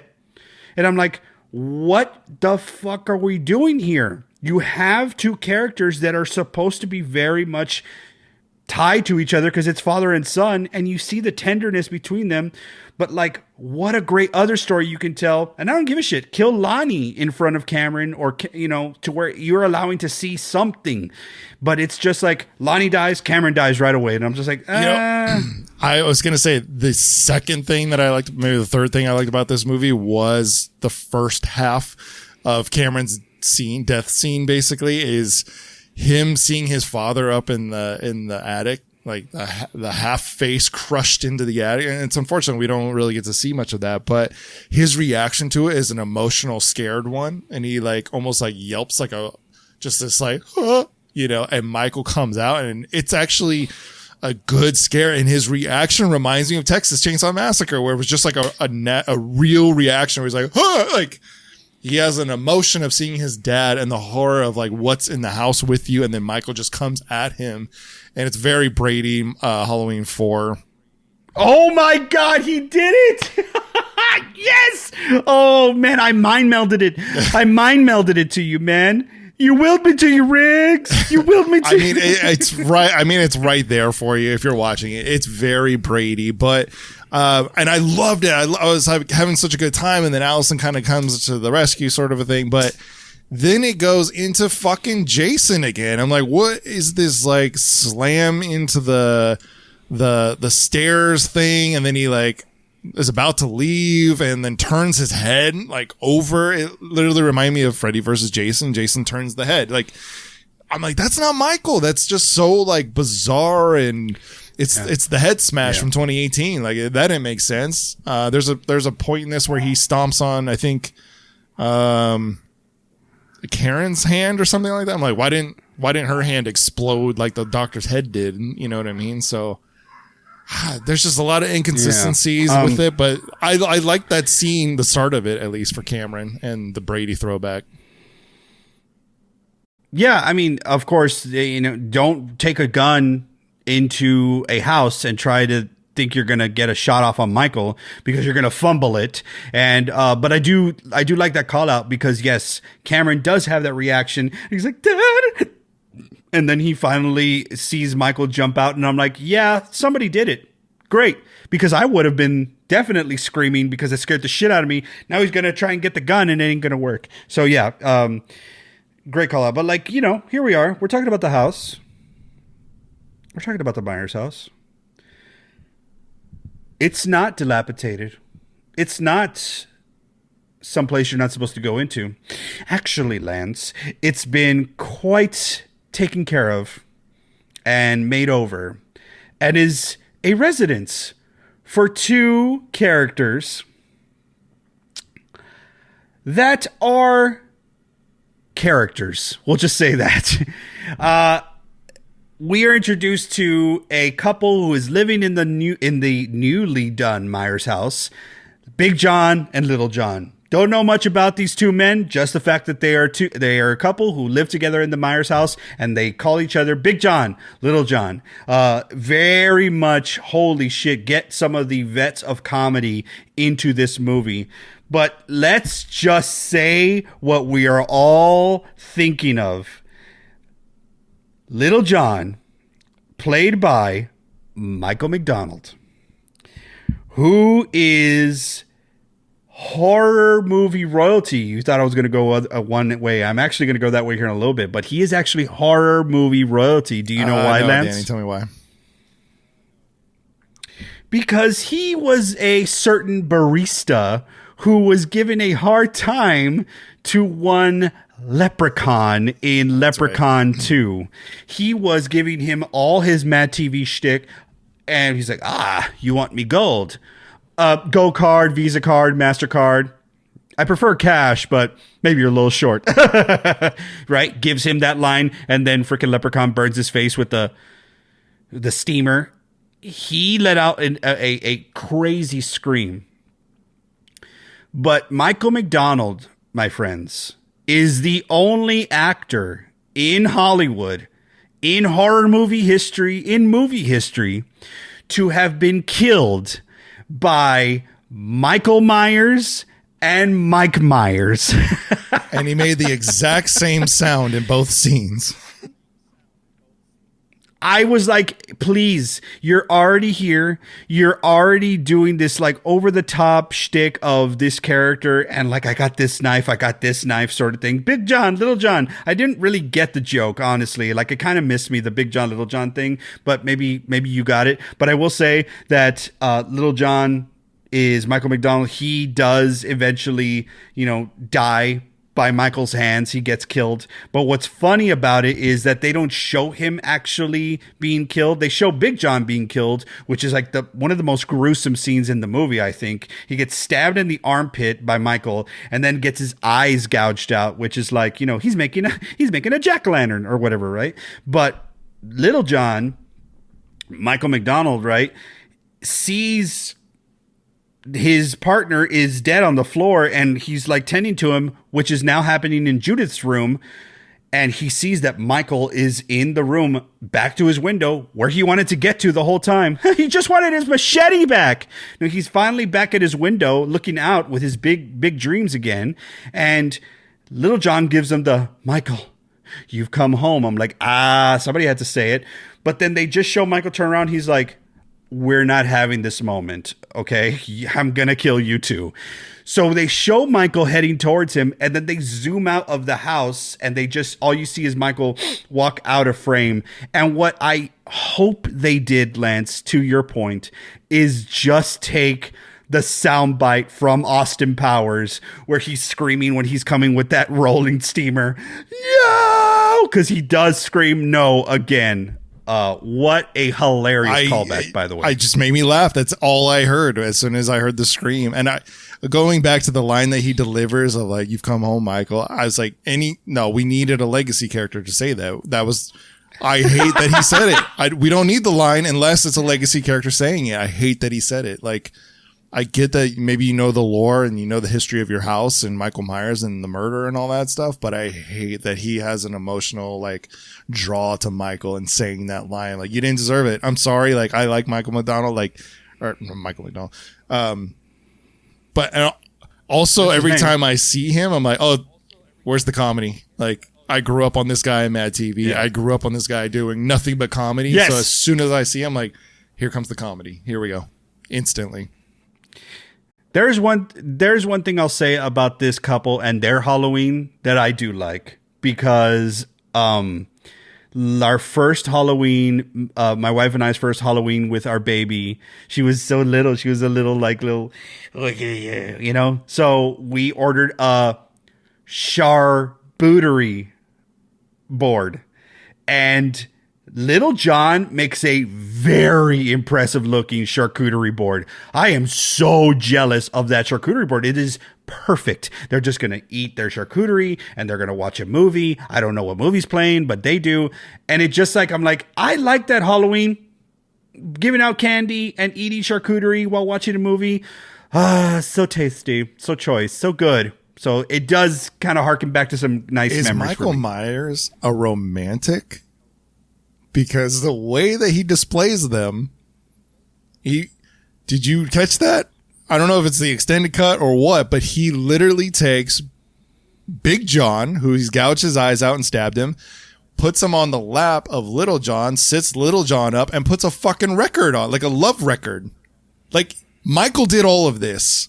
So, and I forget who comes in the house right after that, but the setup is Allison. Allison comes in and discovers them, right? So, but that's Michael's setup. Michael did that. So they're just saying like, oh, Michael's like LGBTQ plus. Like, is that what the? He's definitely an ally. Like, Michael is definitely an ally. Yeah, but I do like this part is that Michael's like, you know what? I imagine him. Oh, I love doing this shit. I imagine him in the shit that you cannot see. He's got the 2 dead bodies, and he's like this. What can we do here? What can we do here? Oh! I have an idea. So we see a lot of scenes of Michael doing more of the ceremonial shit, but we don't see the fun parts. We only see like him killing. There's a scene where is it like the new Elrod or whatever, the older guy who's another comedian, I believe. And Go ahead. Do you not like? Well, it's just weird. It's a weird thing, you know. Why are they playing with a fucking drone? I don't know, man. Not for me. Okay, well, Sorry. talking about Michael's playfulness, they are playing with the drone. The 2 people are playing with the drone, and it crashes in the other room. And I thought it was so fucking funny because the drone gets thrown out of the room, and I just thought about Michael being like, "What the fuck? Get the fuck out of here!" Like he just got hurt. He's in the bathroom trying to tape himself up. What the fuck he's doing in the bathroom? He's like fucking, and he just like. The drone just gets tossed, and I thought it was so fucking funny, that scene. But anyway, that is hilarious. That is so hilarious. And Michael's just like, "Can I just have one goddamn?" That's all he moment? wanted. He's in the bathroom, literally trying to have a second to himself, and he gets interrupted by this fucking drone. He's like, "Fuck! I don't care if you guys come." Oh, and then the guy even finds him, and Mike's like, "Turn off the fucking light!" Like he smashes. Dude, I am not at my best right now. I just got burned. The latex is stuck to my face. Give me a moment. He's like pissed, and there's this big guy in our fucking back with a monster mask. Anyway, the 2 get dead, but the thing is that Michael does this thing, and I originally hated it, and now I'm like, whatever. Like, you're showing us what Michael does. He's always building momentum. He's always doing his thing. He takes like all these kitchen knives and just stabs it into the back. I don't know if this is Mr. Elrod officially or not. I think it is, but it's that thing. He's just stabbing and grabbing another knife. I love the movements of Michael, actually. They do a really good job of portraying the Michael that we all kind of grew up with. And like the most. Yeah, it's just Phil and Sandra, by the way. That no Elrod. Okay. Just Phil and Sandra. I thought I don't know if that's his partner, his wife, or a live-in, whatever, but I thought she mentioned an Elrod. But anyway, it doesn't matter. But I actually hated that scene originally, and now I'm kind of like, okay, like you're showing us some of Michael's like ceremonious kind of ways of like, why did he take 6 knives and put it in the guy's back? And you're like, okay. So we got to see that, but yeah, we've talked about so many playful moments with Michael. It's like, fucking show us that then. If you're going to show us everything and go through all this stuff about Michael does things for no reason, like show us the playful parts too, you know? I wholeheartedly agree. Cause like, and I just love to see, maybe it's a short that you and I can do or something like that. I'm about to speak it into existence so nobody can steal this idea. Kiss my ass. But maybe we show like Michael killing somebody and then someone else coming to like look for their friend, and Michael's mid setup and he's like, go away. I'm not done. That's the only reason he kills so many people. He's just setting up for one person and everybody keeps walking in. And there it is, Lance. He's an artist. He's looking out the window and he's like, my dreams are out there. I can't do it here in Haddonfield. They're stifling me. I have to go out. I have to go and take Manhattan. I have to go out and do these things. And that's the problem. People don't want to let him create. My boy is just stifled. That's it. You said kiss my ass, and all I could think of was Laurie in the hospital and her grabbing a syringe and stabbing herself in the ass because it makes her feel better, whatever. It makes the pain go away. Ay. Look. So, folks, we should get to some of the hospital stuff, obviously. I guess. Laurie has... Yeah, I know, dude. I'm going to go right ahead and jump into a few kind of commentaries that or final grades that I have of the local police force. when Michael takes out the entire police force in Halloween 4 and Loomis enlists the rednecks of the bar, you know, you said it was Michael Myers, you dumb son of a bitch. Remember? Yeah.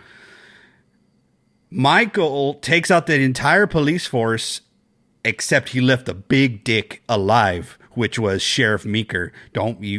You took out a lot of like wannabes. You didn't take out the pro. You know what I'm saying? But it was just something about like the police force, and you don't have a police force. Like, you know, Loomis giving him, tell him that shit.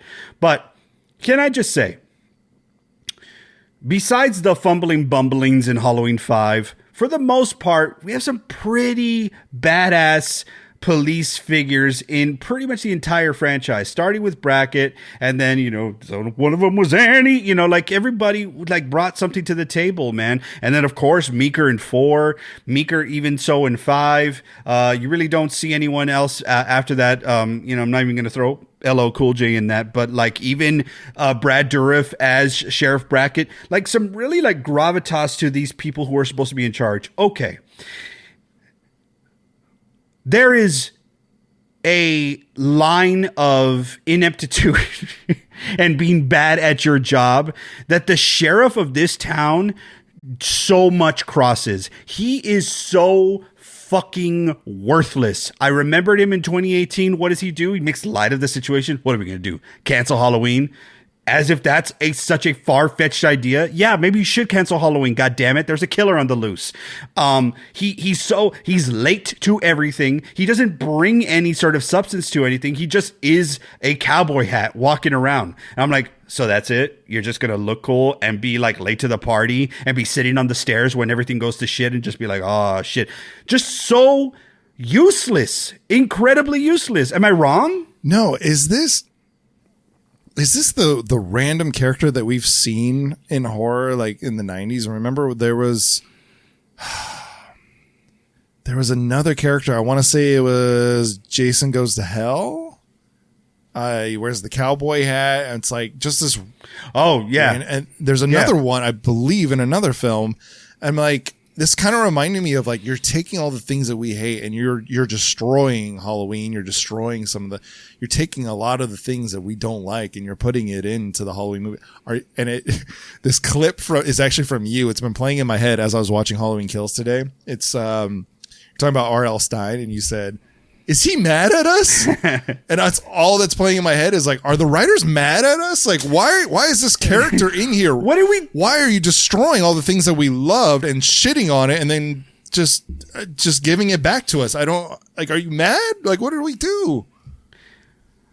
Yeah, like 50 Cent. What do you say fuck me for? Like, what do we do? Like, we just wanted a good little story here. And you know, and I know you're passing off the person who's supposed to be leading the charge. In this particular instance is Tommy Doyle. But does that absolve the sheriff in 2018 to be any sort of useful, piece? So who are we supposed to look at? Officer Hawkins. Okay, let's talk about Officer Hawkins for a little bit. In 2018, you introduced him as this deadbeat because the fumbling, bumbling cops in the car, when they're trying to hail him on the radio, they're like, pick up the phone, deadbeat, or whatever the hell he says. They show him as this kind of like down and on his luck, sort of like guy who should have been promoted a long time ago, blah, blah, blah. He's playing pinball and stuff. And then, I'm still going to blow the motherfucking head off. Like, okay, let me separate two things.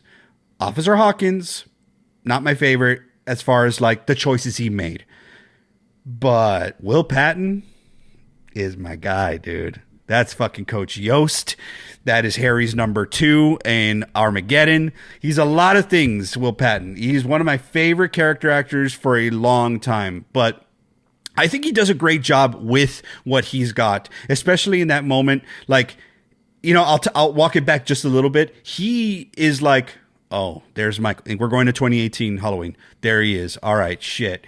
Fucking trucks him with the truck, right? Like he is gonna do the deed. He's like, I'm gonna hit him. He fucking hit him. He got off and he was like, I'm still gonna blow my fucking head out. I'm like, how do you do that? It is very impressive to clench your teeth and say like 10 words and never open your mouth one time. You know, it's how the Halloween Kills starts, where they're like, you know, flashback into that moment where he's like, move your head off, right? So that he gets stabbed by Zartane. So he finds himself in the hospital, sitting next to Laurie. He lives, right? And that's good, because I do like Will Patton. I think there's a kindness in his eyes. There's like a safe thing that he does bring. I would have rather him being the sheriff, you know? But I guess they're trying to tell the story of somebody who went through a traumatic experience when he was young, i.e. the shit we talked about earlier, where he is trying to shoot Michael while his partner is being strangled. And I have a problem with that, because if you are going to have the balls enough to say, I have to take the shot, if not, my partner is going to be strangled. It's one thing to take the shot and you miss. Michael, you hit your partner, but hey, the deed's been done, homie. You know, double down. Like start emptying the clip. Like, get Michael at this point. You've already done the worst thing imaginable. You might as well finish the deed. But he doesn't, and here it is. I'm off the the useless sheriff at this point, because like he does nothing except be part of the mob for a little bit. Wait, do you have something? No, there's a scene. If we're getting off the sheriff, I just want to share. There is a scene where he is useless. He's getting kind of lifted with the crowd up the stairs as they're chasing the wrong Michael, and he throws his cowboy hat off, and then it randomly goes back to him. I'm sorry, I know you just bought your hat, but there's a scene of him sitting at the bottom of the stairs, staring at his hat that's been trampled over. It's all dirty, and I couldn't help but think about, like, if your hat had fallen off and got trampled, how pissed and sad you would be about it. Yeah, I would be very pissed and sad, but I'll tell you one thing that I would have done that he didn't do. Oh shit, the shit's going down? I'm gonna put my hat right over there. Yeah, every cowboy will tell you when it's like time to go, put your hat away if you think it's gonna get fucked with, you know. But yeah, just it's so useless, really, and so like unnecessary. Maybe it's just like, hey, we're gonna help our boy out and like give him this really cool shot of him contemplating life and contemplating the monsters that we have all become, and sitting here and looking at his uselessness all come to a head. Whatever, don't give a fuck. What I do want to talk about is, remember the hang up that I talked to you about? Here it is. I liked Officer Hawkins. I liked him. But we're having this moment, folks, where basically everybody's getting their world flipped, because Laurie and Karen all still convinced that Michael is coming for Laurie because Laurie's the main character. And we just saw Laurie fight Michael at the end of the other movie, right? And Hawkins knows the truth. And he's like kind of like dealing with a very substantial neck injury. And he's like, no, he didn't come for you. It was the doctor. And if the doctor didn't bring him, everything is cool. And they're like, what? You totally shattered everything. So there's that part that I'm like, sticky. But I'm glad that they know the truth. But they actually don't really seem to be moved by it. You know, Laurie's like, well, no, it's still about me. Yeah. And here's the thing. Here's the part. It is something that is so ingrained in my brain because I hate it. I hate it with everything I have, because you are telling, this is Officer Hawkins, and you're telling this story going all different directions. He is in one place and you are saying he's supposed to act this way, but he actually acts another way and actually acts another way. So he's recanting the story of that night, the night that Michael attacked Laurie in 1978. And he is telling her that, well, what happened? Because he's probably never told anyone, because they covered it up, that he shot his partner. And he starts telling her about how he saw Loomis and Loomis's eyes. And he said, and Loomis just wanted more blood. Thank you for fucking destroying that character. No, or maybe not, or maybe it's a necessary evil, but it's not even that, Lance. It's not even the fact that he like pinned it all on Loomis and he was supposed to be this like saving grace. He's like, Loomis was going to execute Michael I'm paraphrasing. He was going to execute Michael right then and there.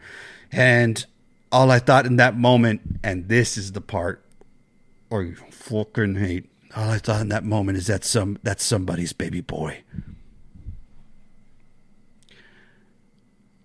What? Michael Myers you thought is someone's baby boy? After you just watched him strangle your partner and make you shoot your partner in the throat. After you know how he's destroyed everyone's lives in your... Okay. You know that he's killed people. It's just 1978. You know that your partner is dead because of you, and you're sympathetic?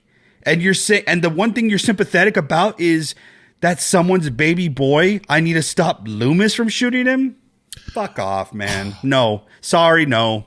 No. Weak sauce, powdered sugar, so weak. Putting A1 steak sauce on the steak that is already perfectly cooked. Leave it alone. Kiss my ass. Kiss his ass. Merry Christmas. You destroyed Loomis to build this new character? Like, and my biggest complaint is that they show Loomis about to execute Michael Myers in front of the entire police force. You see absolute flames in the eyes of Loomis. I'm like, that's never Loomis. That's never been Dr. Loomis. Maybe, yes, he's evil. Put him away, put him away forever. He has shot Michael out of defense. In Halloween 4, he shoots at Michael, but it's almost like I know I'm not going to fucking hit him. I know he's going to disappear, so I'm just going to shoot at him. It's never an execution style. It's never about killing Michael Myers, and you just destroyed who Dr. Loomis is. And I get 4 is out and 5's out and everything else is out except for Halloween 1. It still doesn't make any sense. Dr. Loomis was still a sane person. He was still in that realm of like, lock him up forever, and I just don't get it. It was always out of self-defense. Like I said, you destroyed Loomis to build this new character that didn't really give us much in the second movie. And that was unforgivable to me. It's just the worst part. Yeah, it is absolutely, for me, the worst part of the movie, and I do not like it. And it cheapens Hawkins. It cheapens... so much of the idea of what anyone's supposed to be doing. Also, I get it that they kind of honed in on this idea that Michael's not a man, he's pure evil.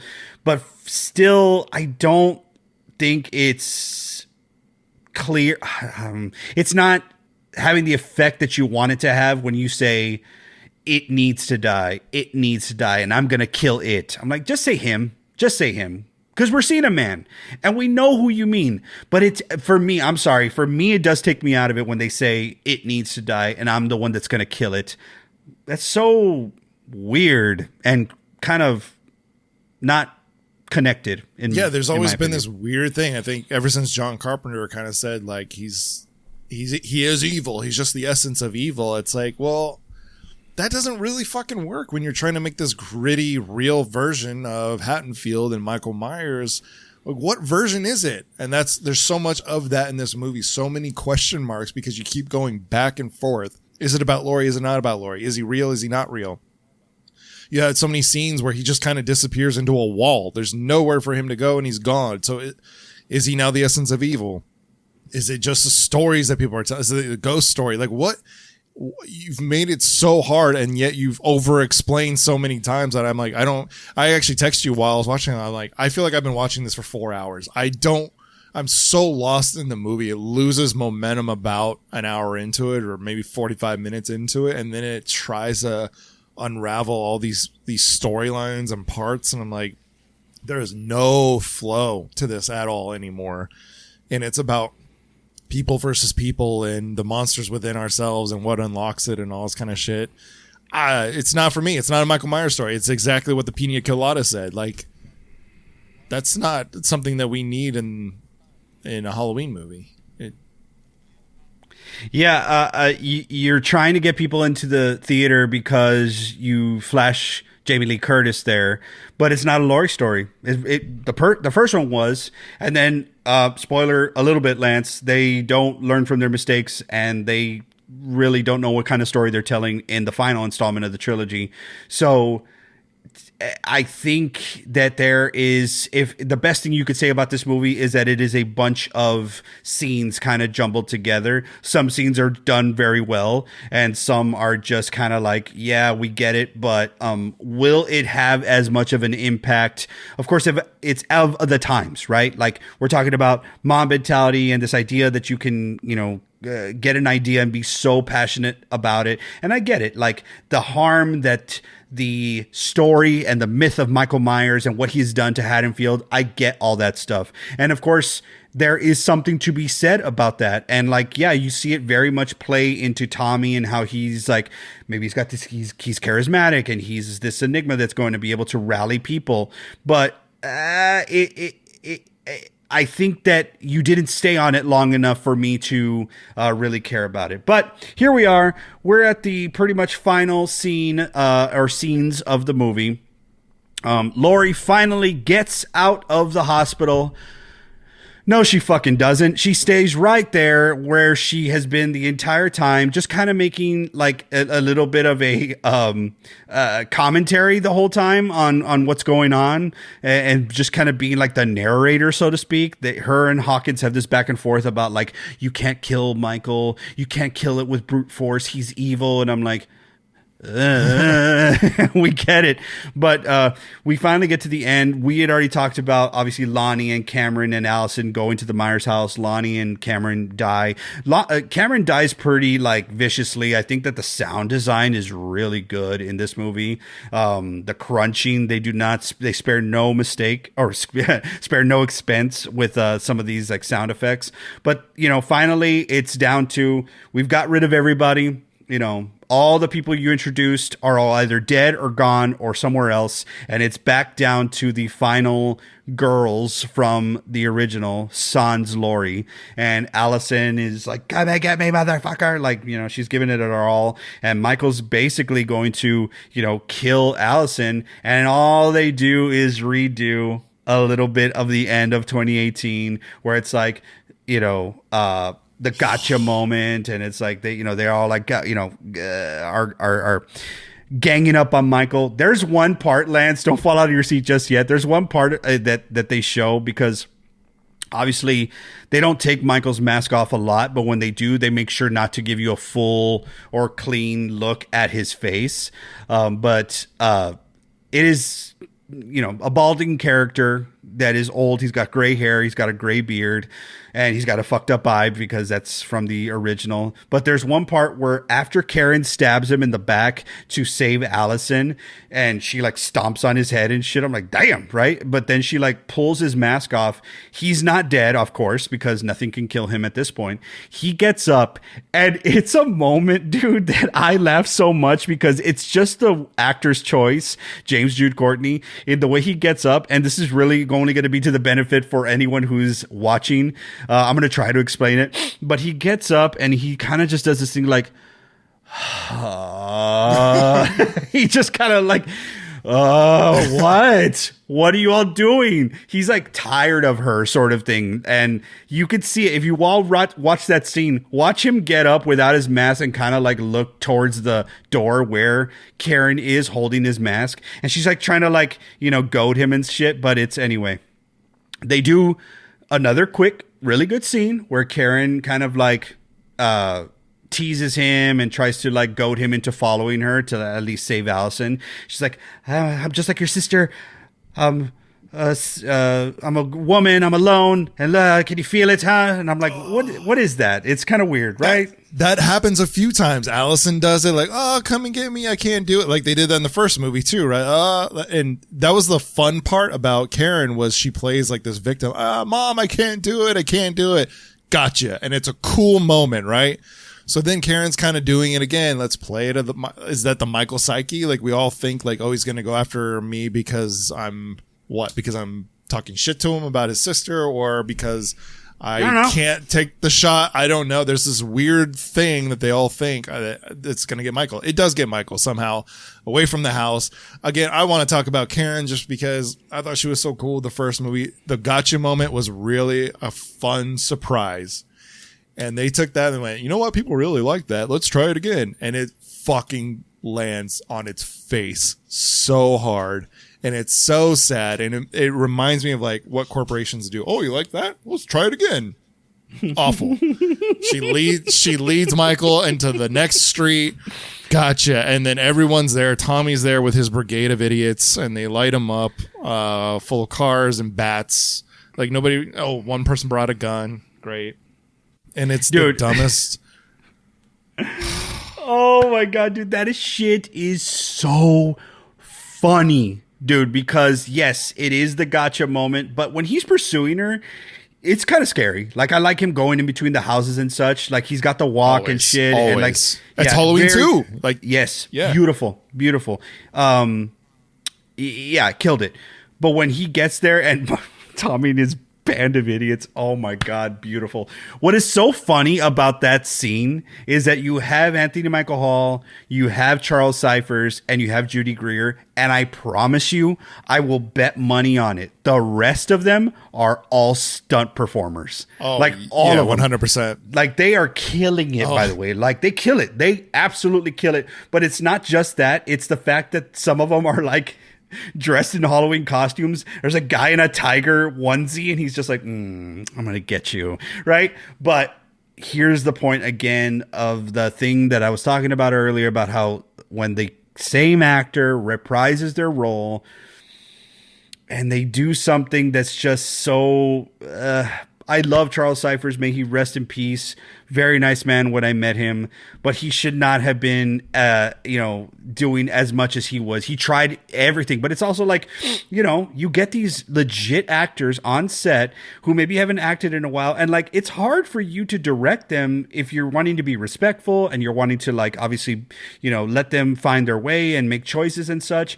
But like, some of it is just on paper. It looks really good. You're like, ooh, and then bracket says this and it's going to land. And I know he tried his best, but it honestly just came off really cringy and I hate it. But he gave him the line, everyone's entitled to one good scare, which is like, hey, cool. He said it. But what's hilarious about this scene is Tommy, man. Oh, I can't take him. I can't with him. He's over here doing acrobats, spinning the bat like, I'm going to get you, Michael. I'm like, dude, take a chill. You took too many bumps tonight, man. Like, bring it down, dude.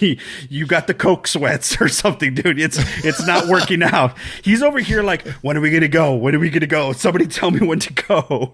And they beat the shit out of Michael. You got some people with bats. You got the guy with the gun. He gets some shots off, and everyone pretty much does a good job at like showing that they're like beating the shit out of him and such. But kind of weird though. Kind of weird moment, but oh well. Yeah, and Karen walks out of there thinking like, all right, that's it. They got him, right? And then we get this weird dialogue from Laurie. It's them going back. It's Karen going back to the house, and it breaks my fucking heart because she goes back to the house, and then there's another fucking montage of Michael coming back, and now he's killing everybody that beat the shit out of him. But it's like close-up montage, and I'm like, what is this? Like, what movie world is this? What horror film is this? It's another fucking action scene. It reminds me of like weird Tarantino action scene close-ups. You know what I mean? So, all right. So he takes care of the brigade of idiots, and it's Karen back at the house, and she has this weird draw back up to Judith's room. There's this huge thing about Judith's room, and I get it. It's like the origins of Michael Myers, basically his first kill. But she goes up there to stare out the window, and I was like, "Don't fucking do it! Don't do it!" She's the one redeemable character. She's the only sane character out of this whole fucking movie. Don't do it. And of course, Michael comes up from behind her and just rips her apart. And I guess you did a good enough job of making me like at least one character where I was like, fuck. Well, there's no need for me to see the next one because this is ridiculous. You took the one character I liked out. Even Allison kind of falls out on this one. She says some lines in here. You could tell she's like, I really have to say this fucking line. She closes her eyes. Well, next time you watch, if you do, you'll watch her like close her eyes and look away when she says certain lines. So Karen is my champ, my hero of these two films, and they fucking kill her. It was just another thing where you had something good and you're like, let's fuck that up. Let's throw that over there, like, because you're mad at us.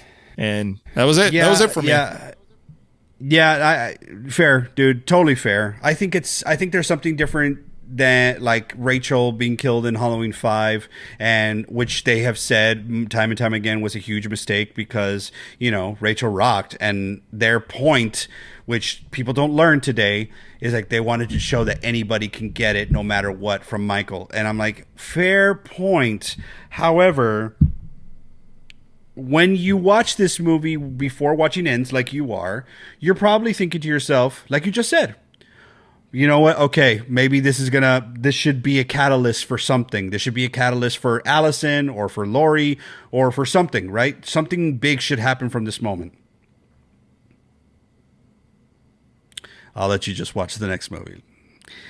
But yeah, the final thing that is part of the extended edition, which, you know, fair, totally being fair, you should watch the extended version then instead of the theatrical one, because the extended version is better. There's a little couple of things that they added that I think add to it, so I will be fair there.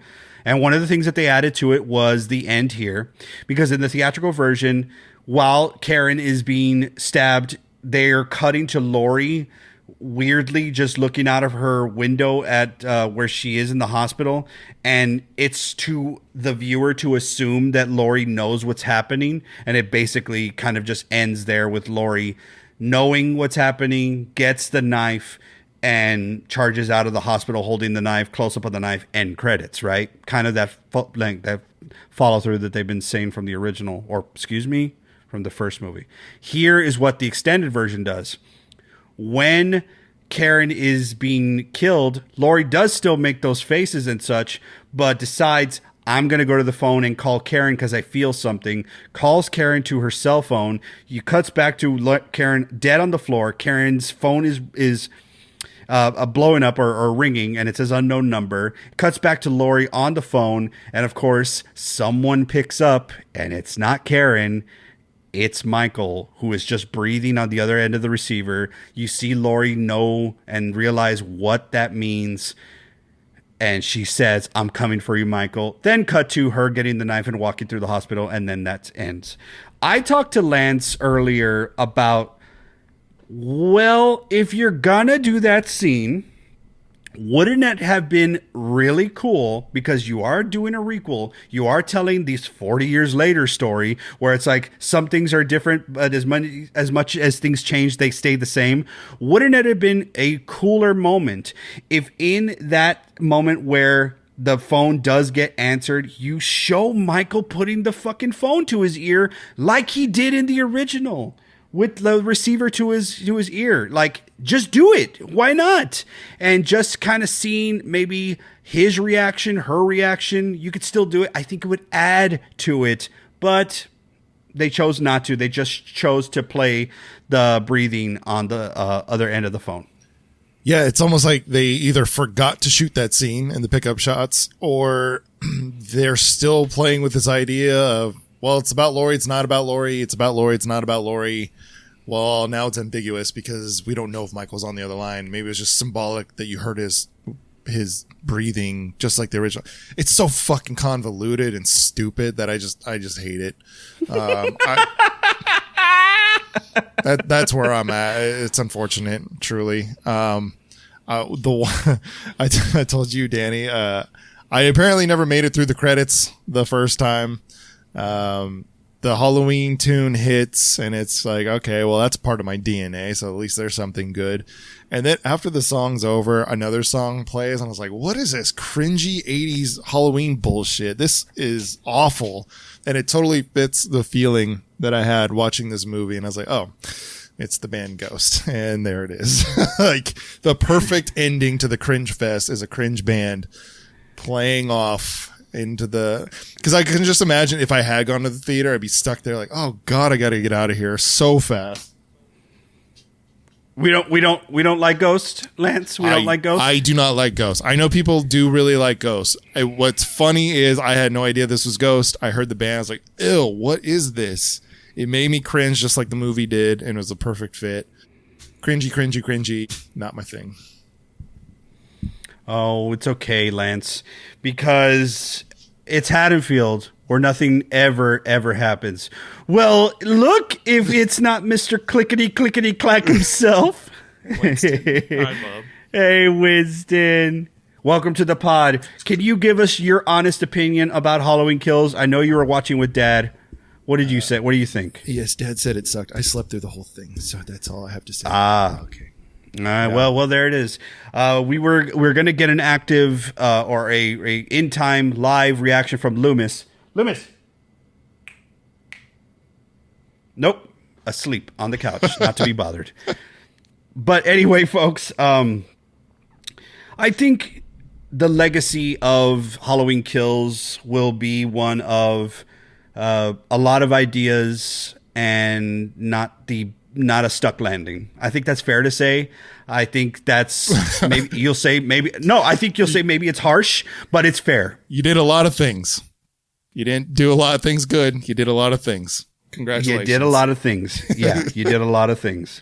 But yeah, I mean, it's part of the trilogy. I do like certain things about it, but one thing I do need to make sure that I make wholeheartedly clear and evident for everyone listening is that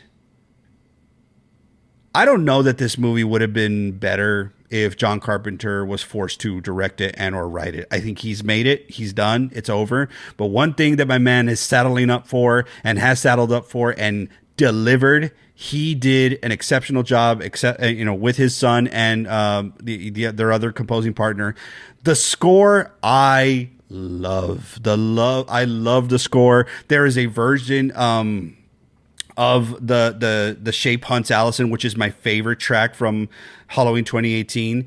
They kind of redo it again. Oh, it's so good. And if there is one thing that the trilogy does that will, I think, be its legacy, it's the fun opening credits. That even Ends has a fun opening credit thing as well. So that accompanied with him redoing a version of the score for each movie is really choice. I do love the score. It is back here. Visit the Slasher's Paradise Instagram where you can see Spinning Now from Phelps Garage. We'll be adding some more of those very soon. But yeah, you can see a nice little fun situation we got going there. But yeah, that's pretty much all I got for Halloween Kills. Lance, any final takes? This killed my love for the franchise, honestly. It took me a while to even want to watch another Halloween film. But like I just said, that music is in our DNA. I hear it and I'm like, bring back the fall vibes, bring back the good memories.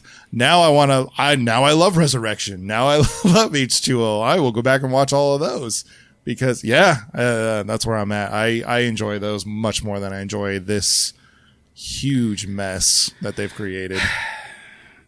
Lance, I get it. You don't love Resurrection. It's okay, man. But I get it. Lance, you don't love Resurrection.